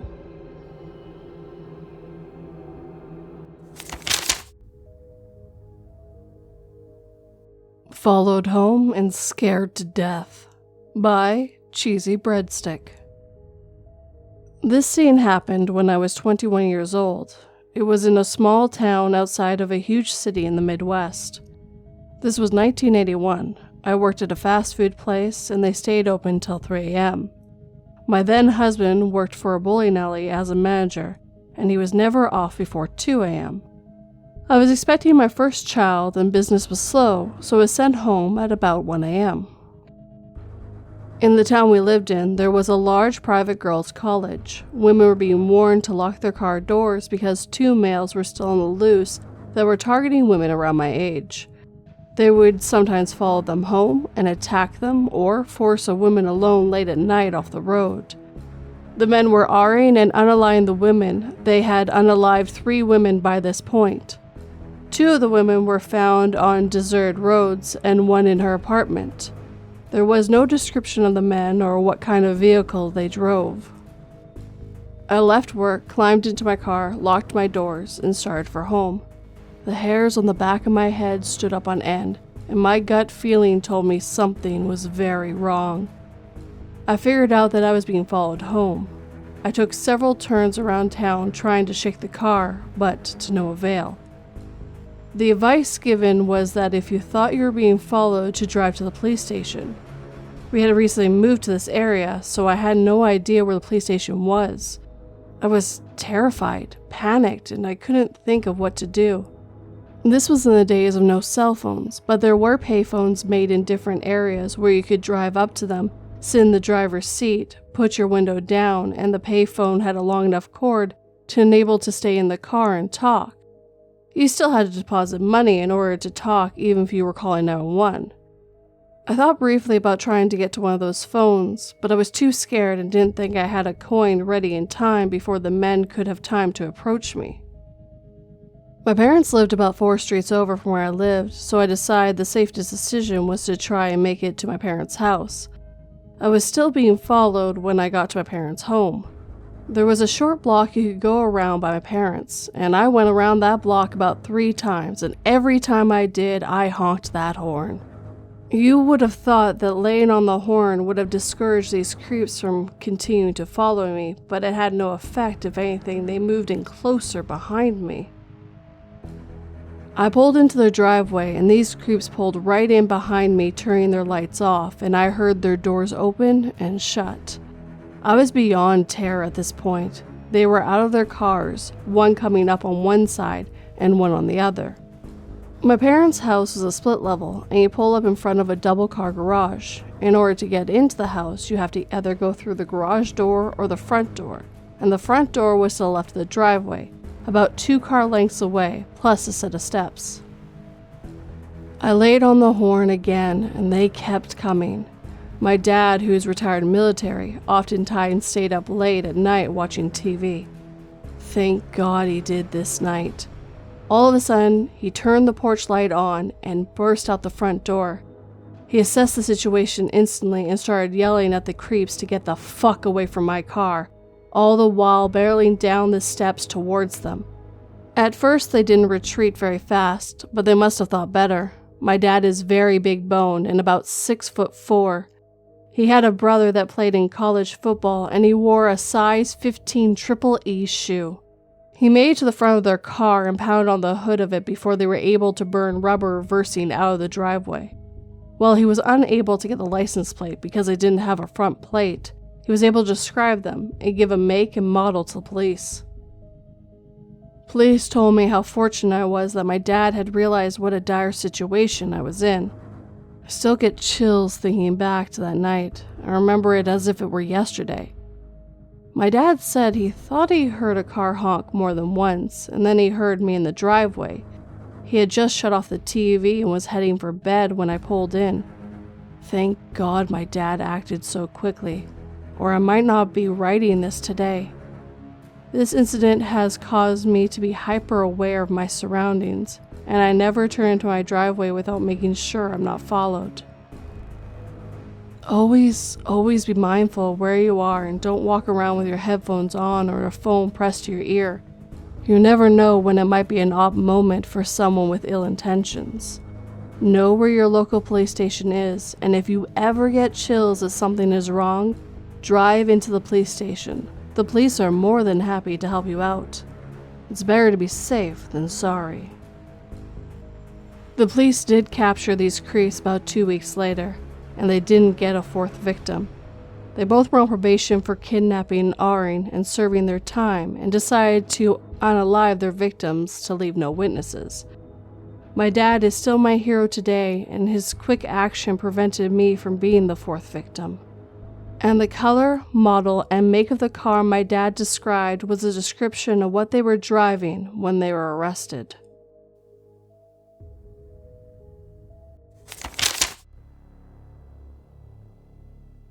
Hey babe, I took Rusty to the vet. He's getting examined right now. My husband told me over the phone. I dropped the phone and turned to look down at the thing I thought was my cat Rusty only a moment ago, as it stood up on 2 legs and smiled at me.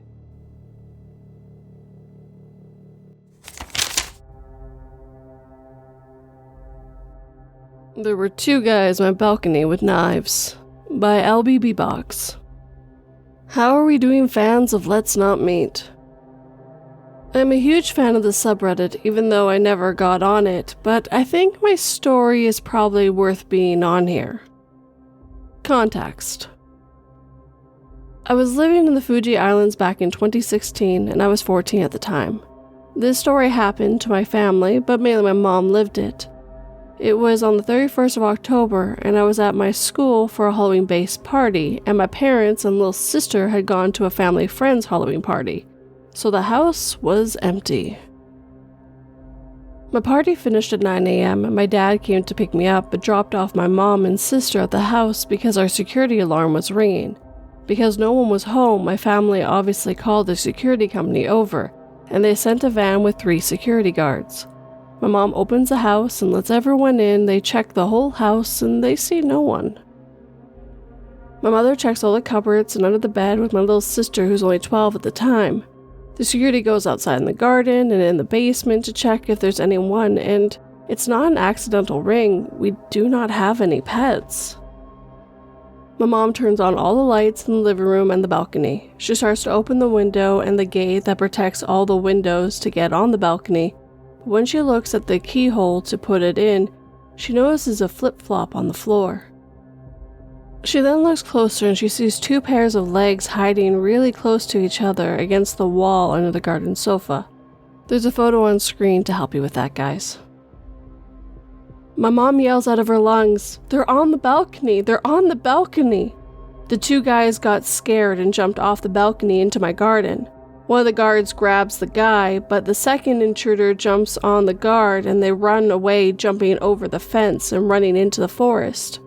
My mother regrets yelling that if she came down and talked to the security quietly, the guides wouldn't have ran away and probably been caught. My mother is crying, holding my sister to her side and telling her everything will be okay. The security then called the police and they did a report describing the guy and starting a search. The cops were here in a minute since I live 100 meters from the closest police station. The guys who jumped lost a hat, their flip-flops, and they left socks to use as gloves and 2 knives. Also, one of the thieves legit shit in our garden. Sadly, the guys were never found again, but 2 weeks later, my mom pulls out of the driveway and looks into the rearview mirror of her car. On the opposite side of our house are 2 men that she is 90% sure are the same from that night. The short one has a brand new hat that is the same that was lost, and the other guy has brand new flip-flops. When my mom drove away to the police station and got back with the cops, the guys were gone and never seen again. I got home with my dad to my mom and sister crying. My dad was mad he didn't stay, but my mom had drank and could not drive. Luckily, my mom saw them before she opened the window, otherwise, what could have happened? Now, how did these 2 guys get on the balcony? Well, it's going to sound stupid, but right next to the balcony where the 2 were hiding, they had these 2 wooden poles linked with weird planks. It's not for hanging clothes or whatsoever, but just there. My dad asked the landlord to get rid of it, but the landlord did not want to. To give more about the pole thingy, me at 15, 16 when I was already 601, I could jump and climb onto the balcony because I did it to sneak out of the house to go see my girlfriend at the time. I'm now 21 and live in Australia. Even though I did not live this for myself, it really scared me because I was young, and now that I live alone, I check the entirety of my house and make sure my house is always locked, to the point I have locked myself out of my house way too many times. And being a fan of these stories, my parents and sister moved on, but not me.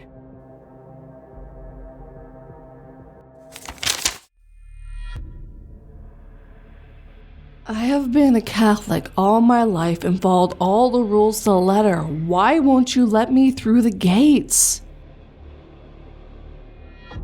In the eyes of the Lord, you're only a filthy heathen who did a lot of trespassing in churches because your baptism wasn't done properly.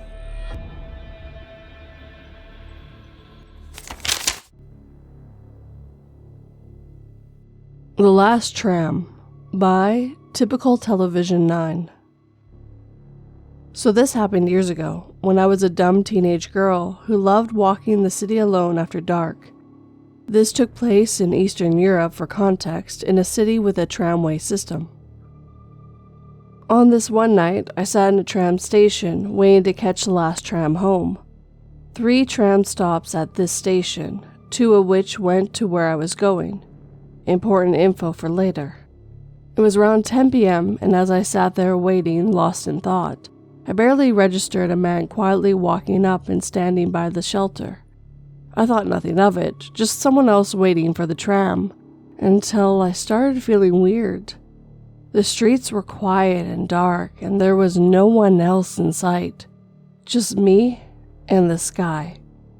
And I started wondering why he chose to stand this close to me when he had so much space to avoid dealing with people. I couldn't comprehend anyone wanting to socialize this late at night, given that I'm not a very social person. So I glanced at him, trying not to overthink it. He was a bald-headed, beady-eyed giant, tall and built like a bear, big belly and big arms and legs. I was 5'2" and scrawny, but that wasn't what scared me. It was the fact that he was staring right at me, unblinking and expressionless, not even attempting to look away or act embarrassed. No, this guy wanted me to feel uncomfortable. I instantly felt weak and shaky, cold shivers down my spine. This was not normal. I realized quickly that I was not in a good situation. I couldn't miss the last tram, walking home was out of the question, and my phone was almost dead. I was a shy kid and didn't have what it takes to scare this guy away. I knew that, but I had to at least try. I only managed to utter a small, "Hi," trying my best to startle him out of whatever he was thinking. But my attempt failed in the face of his silent, threatening aura. He kept staring, no sign of intent to reply. He was enjoying this, feeling the panic rise inside me. I told myself to stay calm and think rationally. Maybe he didn't hear me?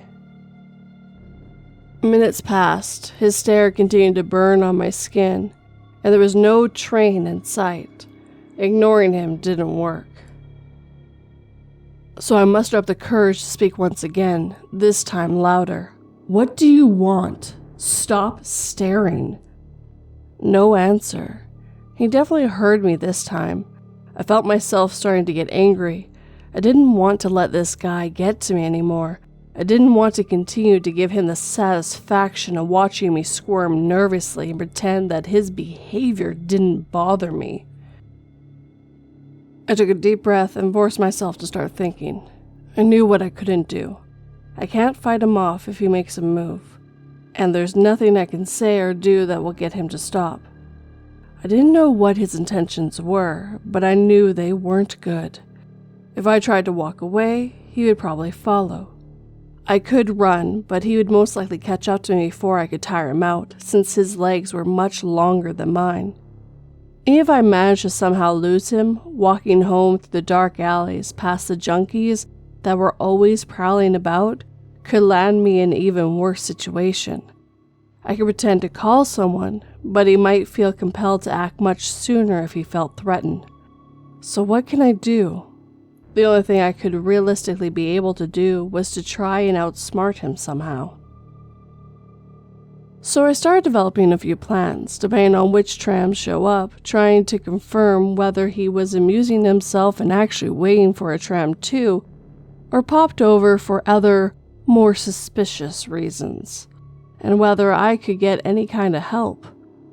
I couldn't let him see where I lived, so if he followed me, I'd have to be prepared to employ whatever strategy available, and for that, I needed to stay rational and aware of my surroundings. While I was still thinking, the first tram showed up. It was one I could have taken home, but this one pulled into the depot right in my neighborhood, forcing me to lead him to my home. I hoped he would board it and leave me be, but he didn't. He kept watching me carefully. I let the tram go, desperately hoping it wasn't the last one to head home. He continued to watch, and I sensed he was quite happy with how things were going. I put up with this for another 15 minutes, trying to focus on another plan of action. I can now pretend that I needed the other tram, the one going to a different area of the city, and just ride to the next station, getting off as soon as possible so I don't end up too far and missing the tram I needed. This tram showed up next. With my heart in my throat, I boarded it and sat down by the door. He got on it too, but he set himself in the back, pretty far from where I was. I let out a sigh of relief, thinking this might still go well. When the tram reached the next station, I got up and out, not looking back and hoping it was all over. But when I stepped on the pavement and watched the tram drive away, I couldn't see him in it. I turned my head slowly and was terrified to see him walking towards me, looking slightly pissed off. He stopped just a few steps away and resumed staring, this time with a clear hint of malice, still in silence. My vision blurred as I fought back tears of despair. He was not going to let me go. The helplessness I felt was unbearable, but I couldn't cry. I couldn't give up. I had to find a way. I had to get home tonight. The prospect of what might happen to me any time now if I didn't was becoming too real. My head was full of unanswered questions, regrets, and horror scenarios. I wanted so badly to not have to think anymore, to not have to fight back the tears and stay composed. But I knew this would be his cue to enact whatever fucked up plan he had in mind. I couldn't let that happen.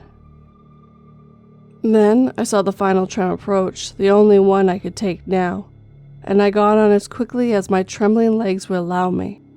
When I was in, bright lights enveloped me, my mind snapped out of its nightmarish spiral of fear and allowed me a moment of clarity. I had 3 stops to figure this out. I sat down the front and looked at the driver.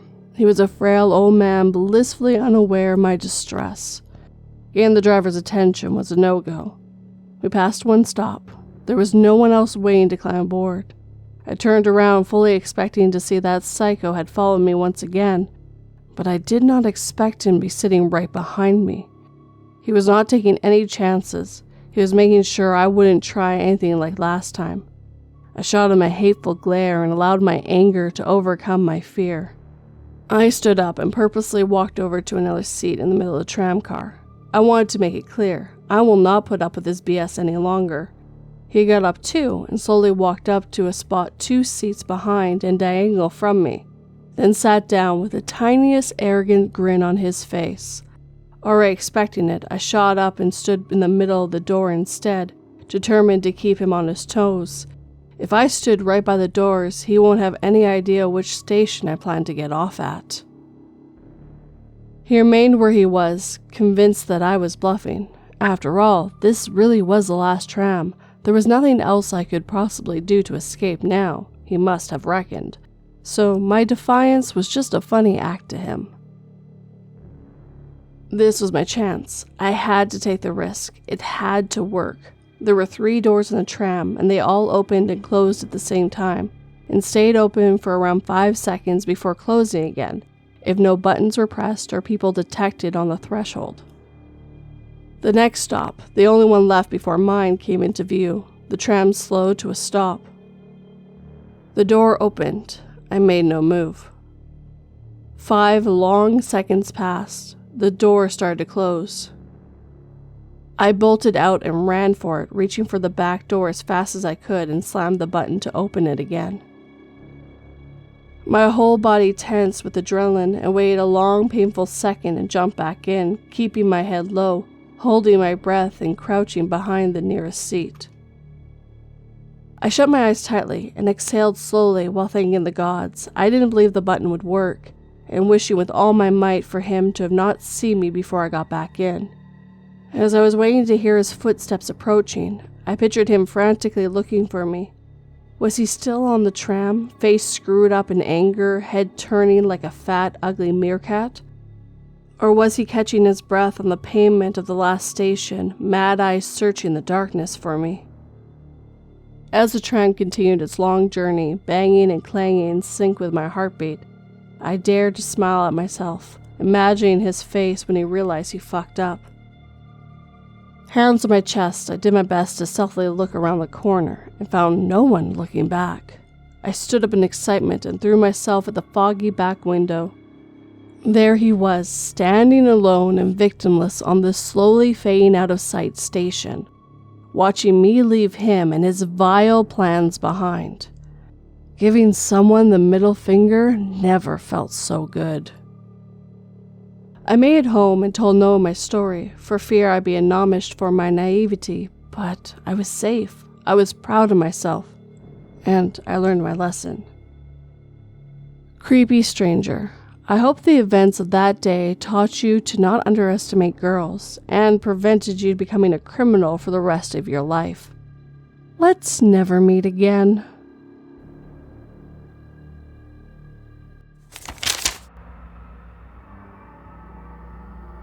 I asked my captive if he knew that dolphins behead smaller fish and then pleasure themselves with the decapitated head of their victims. He then became very quiet and refrained from making any more jokes about what a stupid name the dolphin was for a gangster.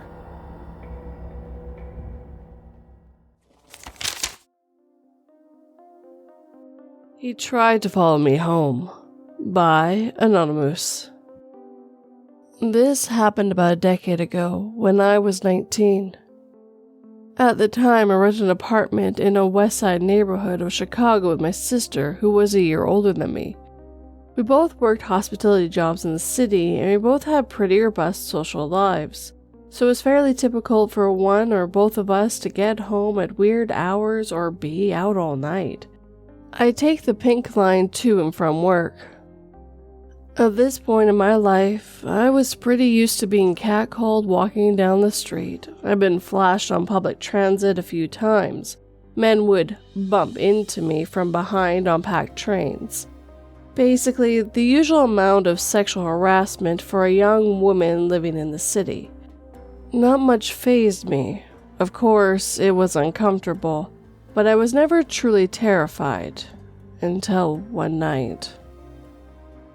That night, I was coming home from work well after midnight. The train car I was in had been empty for most of the ride. One stop before mine, a man got on and sat down in my car. Reflexively, I looked up at the new passenger entering the car. We made eye contact. Immediately, I felt the hairs stand up on the back of my neck. I knew I had made a mistake.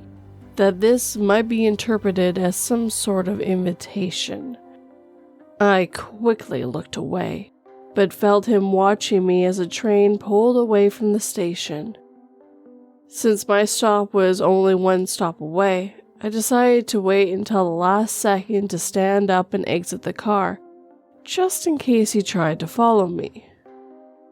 Well, he did. He hung back about 30 feet at first, but I felt the gap between us closing, and his footsteps were getting louder.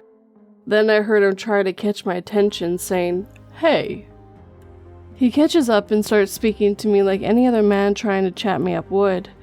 I still couldn't shake the feeling of genuine fear I had since first locking eyes with him in the train car. He asked where I'm heading, and I told him I'm going home. He asked me if anyone was waiting up for me this late. I told him my boyfriend was. In reality, I knew my sister was working a late shift and I was going home to an empty apartment. Then he pulled his shirt to the side, exposing a gun in his waistband. In a joking tone, he said he'd fight my boyfriend for me.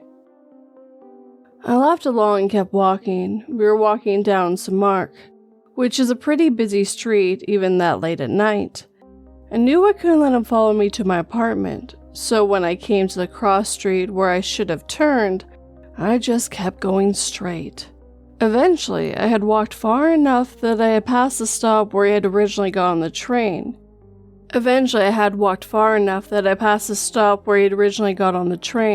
He walked along with me for a while and dropped back and followed me for a while and eventually stopped.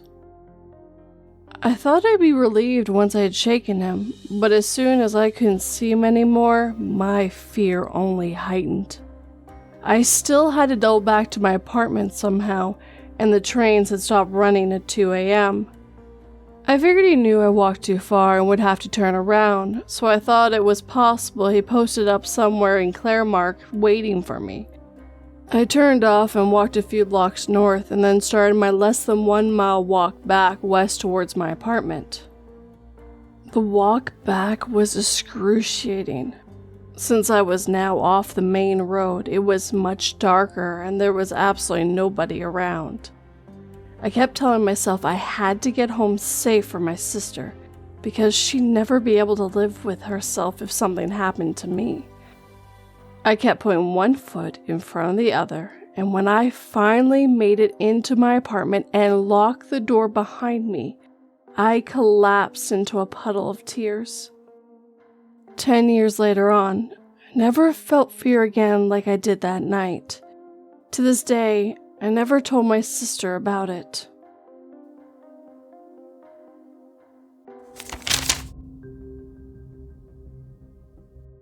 I installed a new nightlight in the hallway because my son is afraid of the dark. This morning, he thanked me for staying in the hallway all night, making sure he was safe.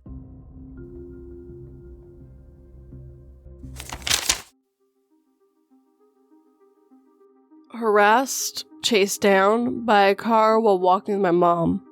By It's Just Daily. Narrated by As the Raven Dreams. Okay, so for context for this story, I live in a pretty rural area. We live on the outskirts of our town, which already is small compared to the populations of other towns in California. We're about 15 minutes from the small town and 40 minutes from the main city. We live down a dirt road with some neighbors. Our house has no other fences attached to ours, and on two sides of the house is only fields and dirt roads. One side having a single house in the field. The other two sides have a couple of neighbors down other roads, and nobody really interacts out here, except my dad talking to two of them sometimes. I was probably 12 when this happened. I had low self-esteem and I wanted to start exercising more. I had been enrolled in a charter school due to bullying. Yes, that played into my self-esteem, but let's get on with the story. So I didn't really have many ways of exercise, besides a treadmill that we owned. I wanted to start getting fresh air too, so my mom suggested that since we lived out here, that it would be peaceful to take walks down the back dirt road. I agreed, even though I was stubborn about it half the time, but we began walking and usually would go in the mid to late afternoon, when it would start cooling down outside, but was still light. In case it got dark, we took our flashlights too. Being out here, it was notorious for stray dogs to sometimes make their way out here, and we would carry pepper spray and a mini bat just in case one got vicious. However, a dog will play into this story. One day, me and my mom decided to go on a walk in the later afternoon. So me and my mom took off and started walking down the road. When you walk about a quarter of a mile down the road, you start to come towards a little cross section. There's a road going left to a highway, a road going right to the neighbor's house, or the road goes straight down to a utility road. Me and my mom discussed walking down the utility road to get a good walk in, since it went on for a while. When we started getting to the crossroad, this dog came out of literally nowhere. We were looking at it, and it was in the center of the road looking at us. Me and my mom looked at it, and my mom said that she got this feeling in her stomach that we needed to turn around and walk home. So she grabbed my arm and started leading me back home, and then let go so that we could walk. We were in the midst of walking when she looks ahead and stops to stare at something. I ask what she's looking at and she points. A white car pulled up to our fence and quickly backed up and shot down the road on the side of our house. Mind you, nobody ever goes down this road, except one old man that we know. Anyone else who does usually is scoping out my dad's tools to steal. My mom said that she felt a bit uneasy because of it, and pulled me to the edge of the dirt road, almost into the field. The car had driven to the highway and left, or so we thought. We continued walking back to our house, when this car comes back and drives down the road that we were walking alongside. I caught a glimpse, and it was this smaller white car with black tinted windows that you couldn't see through. My mom instantly got a feeling of impending doom and pulled me into the field. Not too far, but far enough. We kept walking through the field towards our house, getting closer now when this car comes back down the road. My mom stops me in my tracks to see what the car is doing, and it drives back to our house and starts driving around it super fast. For context, we have a random road and area that goes around our yard on our property. My mom waits until the car drives back down the side road, and she tells me that we need to start running. So that's what we did. We started running through the field, getting to one of the little sections near my yard. The car comes back and drives down the road trying to cut us off. Me and my mom are panicking at this point and have no idea who this is and why they're acting like this. The car circles around again, and my mom drags me further to the right, I think, of where we were and told me we were going to run into the ditch.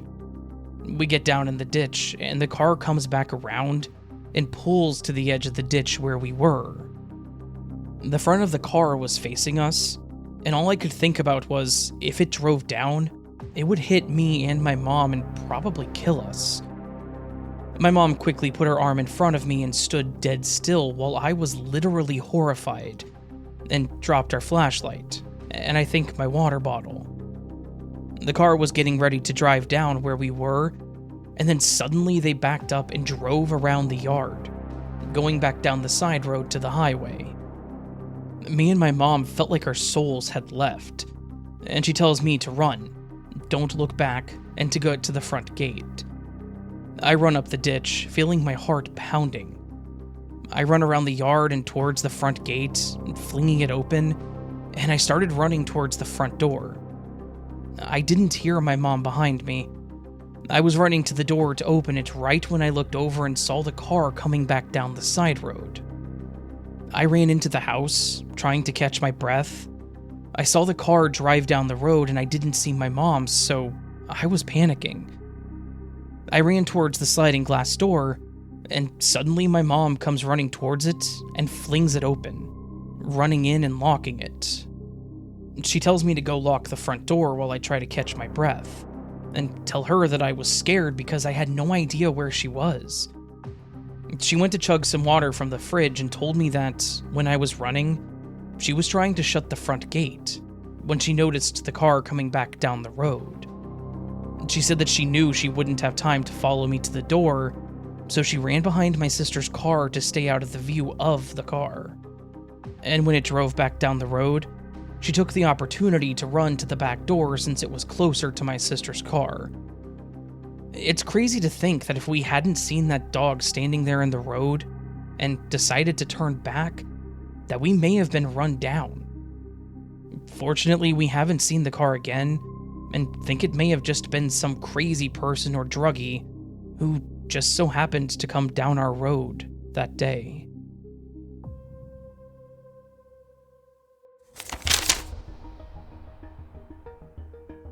I smile knowingly as my date and I both take a sip of wine.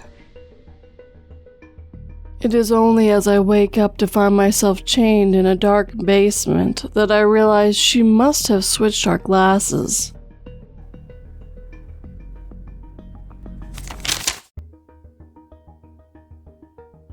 My dog is mine and my best friend's possible hero, by Purple-Doople. I've always wanted my own dog. I put a lot of research into it and I decided I wanted a Bernese mountain dog, which my mom graciously paid for part of as a graduation present. One thing to know about this breed, and my dog in specific, Sirius, is they're very friendly and don't know a stranger. Before getting him, I saw videos of the same breed just napping while repair people came into the backyard. This was not an issue for me. We have a very protective St. Bernard at home, and I don't think we need a second guard dog, and I wanted to be able to take my dog out. It was better for him to be friendly. Around October, when a chill was starting to form in the air, a friend and I decided to get some pumpkin-flavored coffee for us and a pup cup for Sirius, and go to the local park to get him some exercise now that it wasn't too hot for him to be outside and smoke some. This is not one of the nicer parks. It used to have a dog park attached, but due to continuous flood damage, it was closed down. And now the area where it used to be is mostly secluded, and there's plenty of people who use that for their advantage and do drugs there, like we had planned on doing. There's also a lot of families on the weekends, but this was in the middle of the week during school and work hours, so the park was pretty much empty when we got there. As we walked, we passed a man who was trained for something I'm not sure I'd like to know about. He was carrying a full army pack and was drenched in sweat, and when I later told my stepdad about this, He said he had seen the same guy running along the main road where there was no sidewalks. Sirius completely ignored him. We also met a couple who had a Rottweiler puppy a few months younger than my dog, and we stopped to let them play for a moment and talk to the couple. Sirius had absolutely no issue with the pair and was very happy to receive pets from them. Eventually we got to the location we were planning to smoke at, directly underneath the train tracks, which is the most secluded location in the park, as there's only one path to get to it, unlike the rest of the park that loops around. This area used to be a road, but it was purchased by the city for the park, so it's empty besides a house or two just past the barriers. We were there for around 30 minutes before an older man walked by, giving us a "how's it going," the way people do when they pass them on the walk, and turned around and walked back the other way. A little while later, he passed back again and noticed us still sitting there, stops and says, "Are you girls alright? Are you waiting for a ride?" This creeped me out slightly, but I tend to be overly cautious, so I say, "No, we're okay." Which was true. I had driven there, and I was still nowhere sober enough to drive, and we were just enjoying the nice weather before it got too cold. He responded by telling us to have a nice day and turned around. Sirius, through these interactions, just continued to play with the stick he was chewing on. I mentioned these encounters to just solidify how absolutely strange the next one was. Soon after, a man who seemed to be in his late 40s or early 50s started to walk towards us, instead of turning around like the other man had. Sirius absolutely lost it, barking and growling at this man and attempting to lunge at him. Despite the fact that he was only around 7 months at the time, Sirius is a big dog, probably around 70 pounds at this point, and the man was very freaked out and continued past us, walking faster and keeping his distance.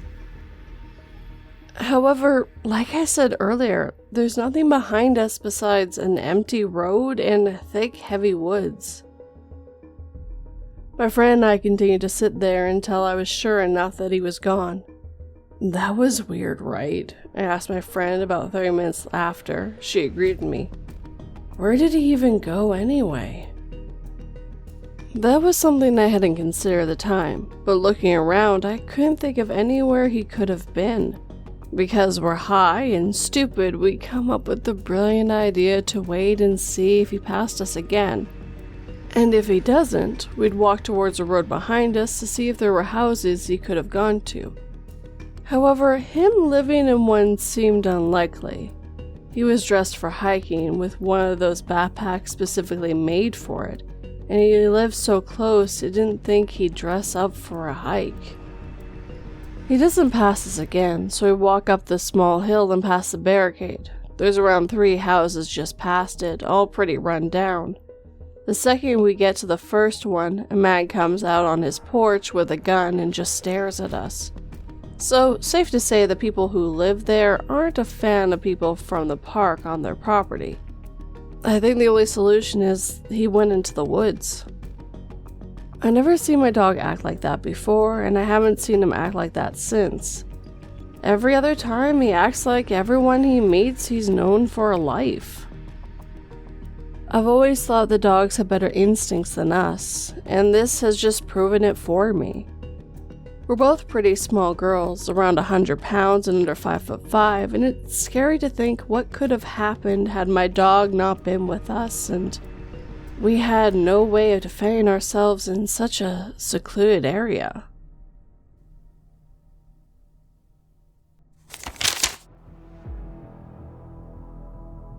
My daughter would always come into my room at night, crying about a monster threatening her. Tonight, pushed to the edge, I locked her in the basement, buying myself some time to ponder the unsettling fact that, as far as I could recall, my daughter never had blue eyes.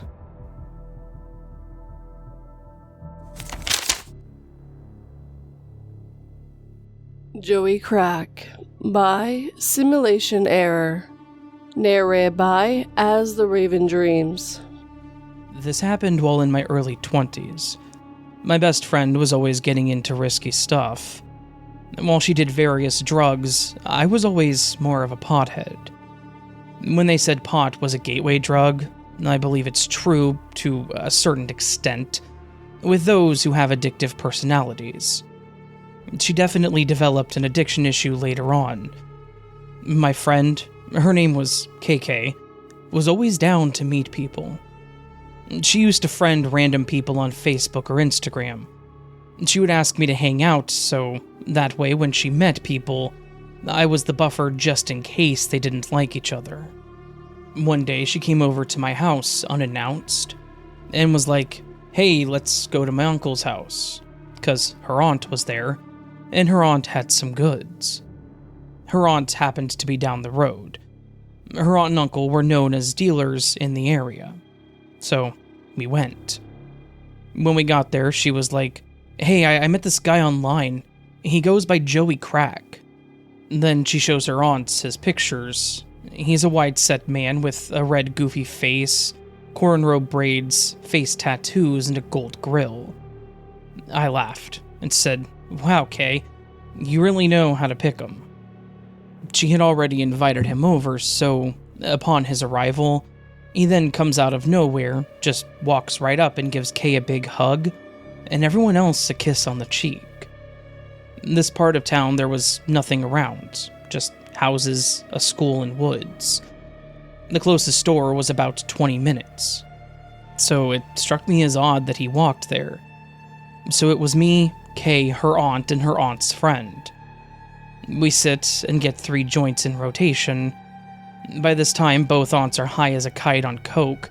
They take a few puffs, and then go inside the house, leaving me, Kay, and Joey Crack outside. Joey then starts asking us questions, like how we know each other, what we do for a living, etc. It was getting late, so I was telling her that I was going to go home. She was like, "No, don't go yet."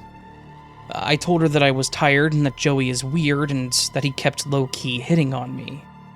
She then tells me that he asked to sleep with her and that he wanted to ask her to ask if I was down.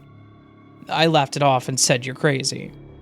And after a while of silence, I deflected and then heard some noise in the darkness. "You heard that?" After a bit of small talk between him and Kay, he then learned that neither of us was interested, that it was just a hangout. This then turned the mood, and you could feel it. It was suddenly eerily quiet. He got reserved and shifty-eyed. I sat down for a while just to please Kay. At one point I turned to Joey, knowing he walked here and that it was dark by now. "What are you about to do? 'Cause I'm about to go home, and Kay's coming with me." He was like, "I just texted my boy, he's about to come get me." When he was texting, Kay was right behind him watching him text.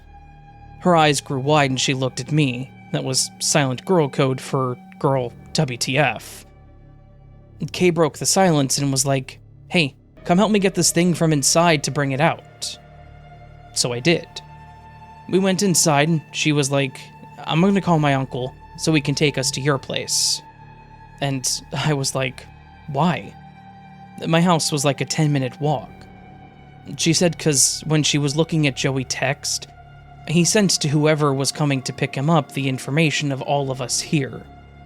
He noted that her aunts were high on coke, as well as us, along with our age. He was telling his boy to come over to basically rob and sexually attack us. And then he called dibs on the blonde one.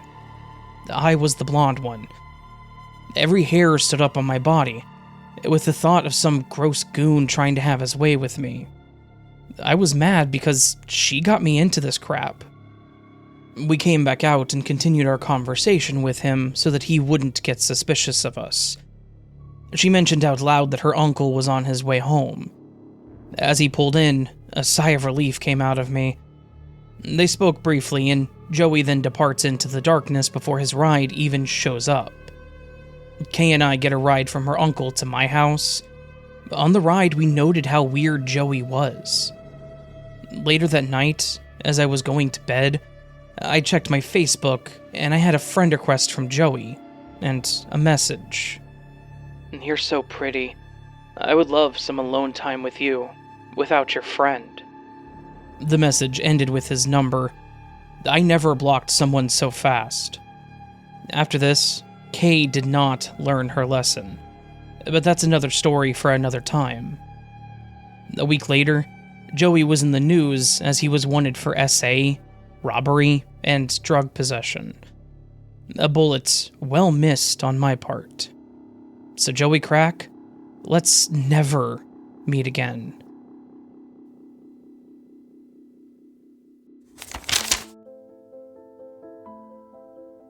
My mother snatched the pill bottle from me, slapping me hard with her other hand. "You don't leave me alone with him," she hissed, angry tears spilling out of her bruised and swollen eyes.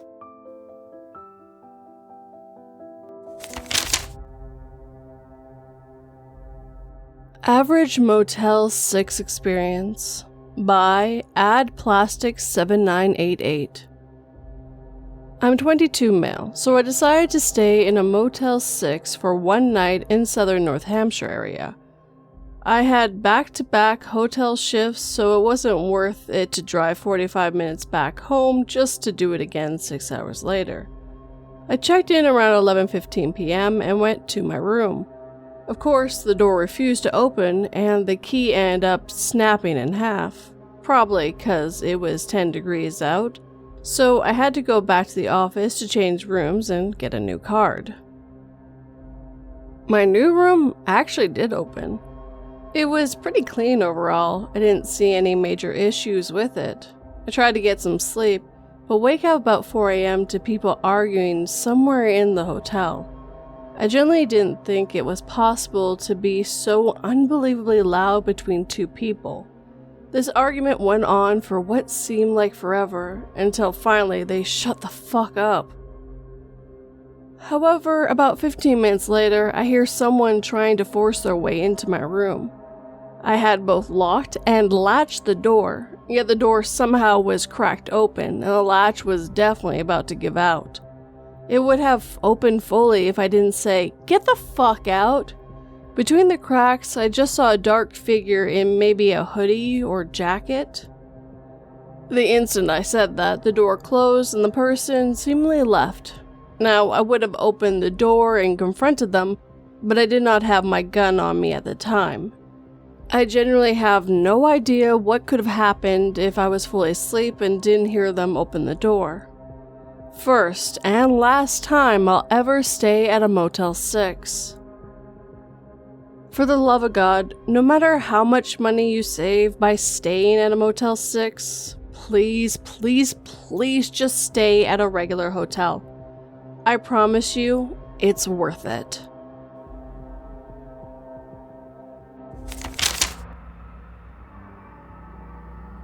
I woke up tied to a rail track, but found relief when I realized a lever would divert the train.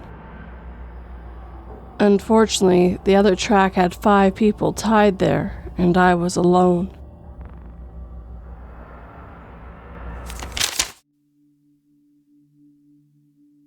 A near-home invasion while staying alone by Leafs-DoBetter. I'm 21 female, and I don't know how long this will be. It took me about 4 days to be able to actually type this out. Got weird mini anxiety attacks while I tried. I'll be the first to admit that I have/had a very can't happen to me complex. And that's kind of what occurred in this story. I'm a university student and I live in a rental house with 5 other people. It's far from ideal, but in this housing outcry that we live in, it takes the sting off of us having to pay a bunch of money a month to exist in a box. This has relevancy, I swear. I got extremely lucky last weekend when the 5 of the roommates I had were all out for the weekend. This has never happened, so I was ecstatic to have the house to myself. I did the whole 21-year-old girl home alone stuff you can think of. Watch movies with the volume loud, taking long-ass showers, walking around the house without a bra on. You get the picture. It was around 10 p.m. I had finished some homework and was relaxing with a glass of wine and watching some streaming services. It sounded briefly like there was something moving on the porch. We've had a fox in our yard before, and that thing used to make a lot of noise on our porch, so I assumed that to be the case. After hearing some fumbling the second time, I went over to check through the window. There was nothing there. As I'm turning to head back to the living room, a piece of cement flies through our kitchen window. I didn't know it was cement at the time, but that's not important. I think I peed myself a little bit when it happened, but I definitely screamed like a little girl. My moronic ass started to unlock the door to go outside, but common sense seized control of me again and I locked the door back up. I also ran to the back door to make sure it was still locked, even though it was glass and it wouldn't have made a difference. Oddly enough, at this time, my grandma's words came into my head about something her own mother had told her. If someone tries to break into your house, turn the lights off. You know the inside of your house better than they do. I shut the lights off in the living room and managed to turn the TV off, which was hard because my hands were shaking. My dad used to give me and my siblings advice on protection measures, which were not resonating at this time.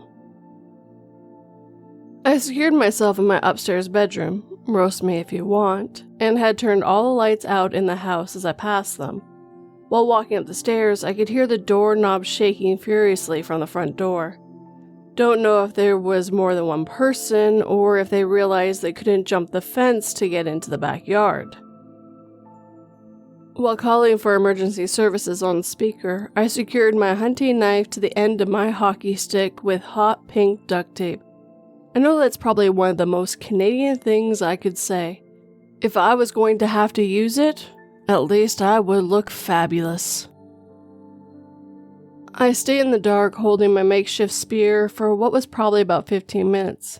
I'm really glad I wasn't being murdered in that amount of time.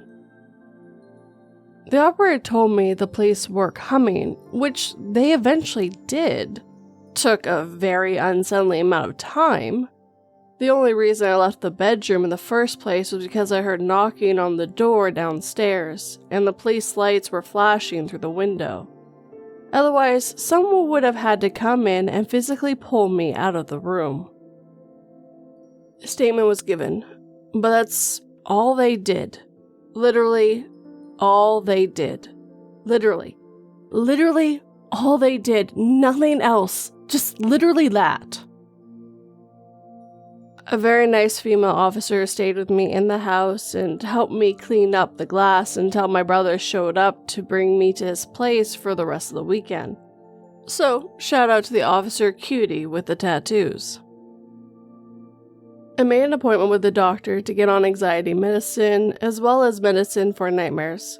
I know I wasn't in physical danger at that point, but I've had some very charming dreams about similar scenarios. And I was just finding it easier to stay awake. Maybe that's juvenile of me, but I am human. Meds are working fine, and I'm back in my house with wall-to-wall people again. And honestly, I don't hate that so much anymore. Please have a fun, safe weekend.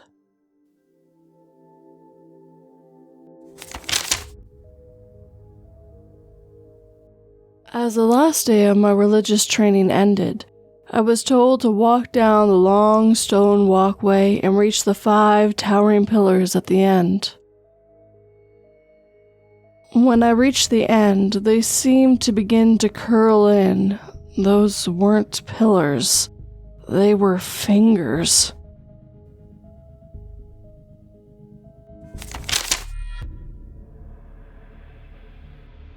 I rejected him, so he stalked me. By Anonymoose. So, this story started when I was 14, 17 now. So I used to play in a park with my friends. I had a crush on a boy who was also 14 as well. He used to play with us, and he too had a crush on me. And he had a friend who was older than him, 16 to 17 maybe. So we all used to play together. I always saw my crush's friend as a brother, but his feelings for me were not appropriate. He liked me.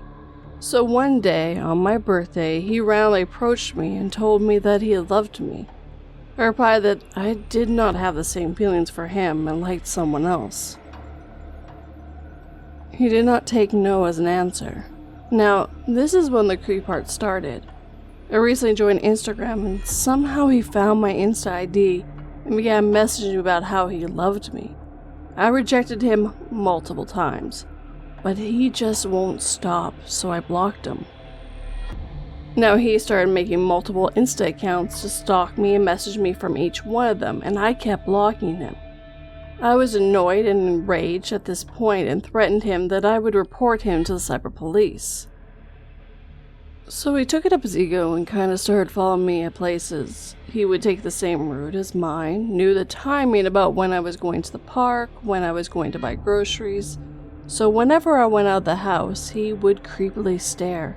I continued oogling until I was out of his sight. He wouldn't even budge his eyes for a second. When I used to play, I've stopped playing with him, but he continuously roams around me and stares. Now I was scared to a point where I started to hesitate to go out of my house. Whenever I saw him, my heart would drop and I'd start to hyperventilate. I thought I was the one who found him creepy, but my mom was like, "Who is that guy who always roams around you? He doesn't give me good vibes. Try to stay away from him." I was like, "Yep, he is bad. And you know that person is not a good person if your mother's instincts sense something fishy."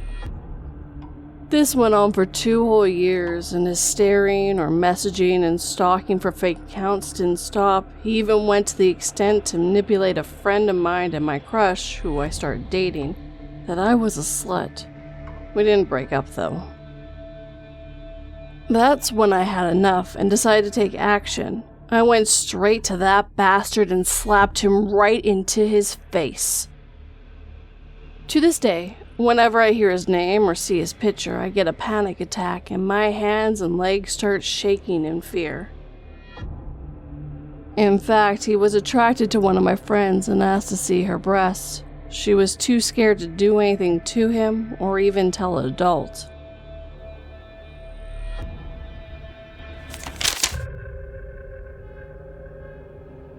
For my third wish, I asked the genie for all the women to be completely obsessed with me. It was incredible, until I went on a trip, and they tortured my family for my whereabouts.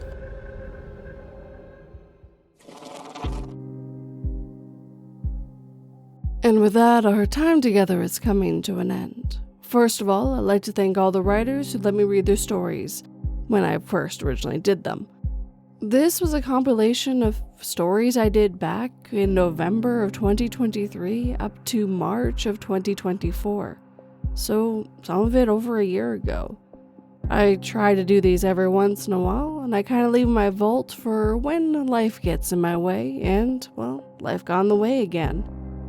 And of course, if you personally have some stories you'd like me to read, well, I do have 3 different ways you can send it to me. You can do it through my website, my subreddit, or you can just email it directly to me. All the links are in the description box for you guys.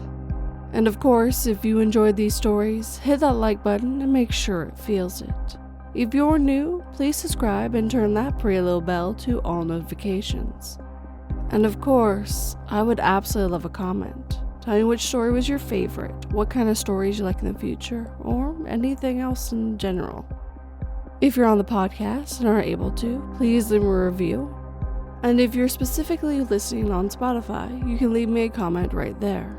And if you'd like to help, you can share my voice with anyone who might enjoy it. It helps quite a bit, and I love telling these stories. And if you'd like to support this channel in a more financial way, like the lovely people on screen right now, I do have Patreon and memberships where you get early access and other bonuses. If you'd like to do a one-time thing, I do have PayPal, Buy Me a Coffee, and Super Thanks on YouTube. As always, guys, just thank you for watching and listening. It always has and always will mean the world to me. Sleep tight and don't let 42 bite.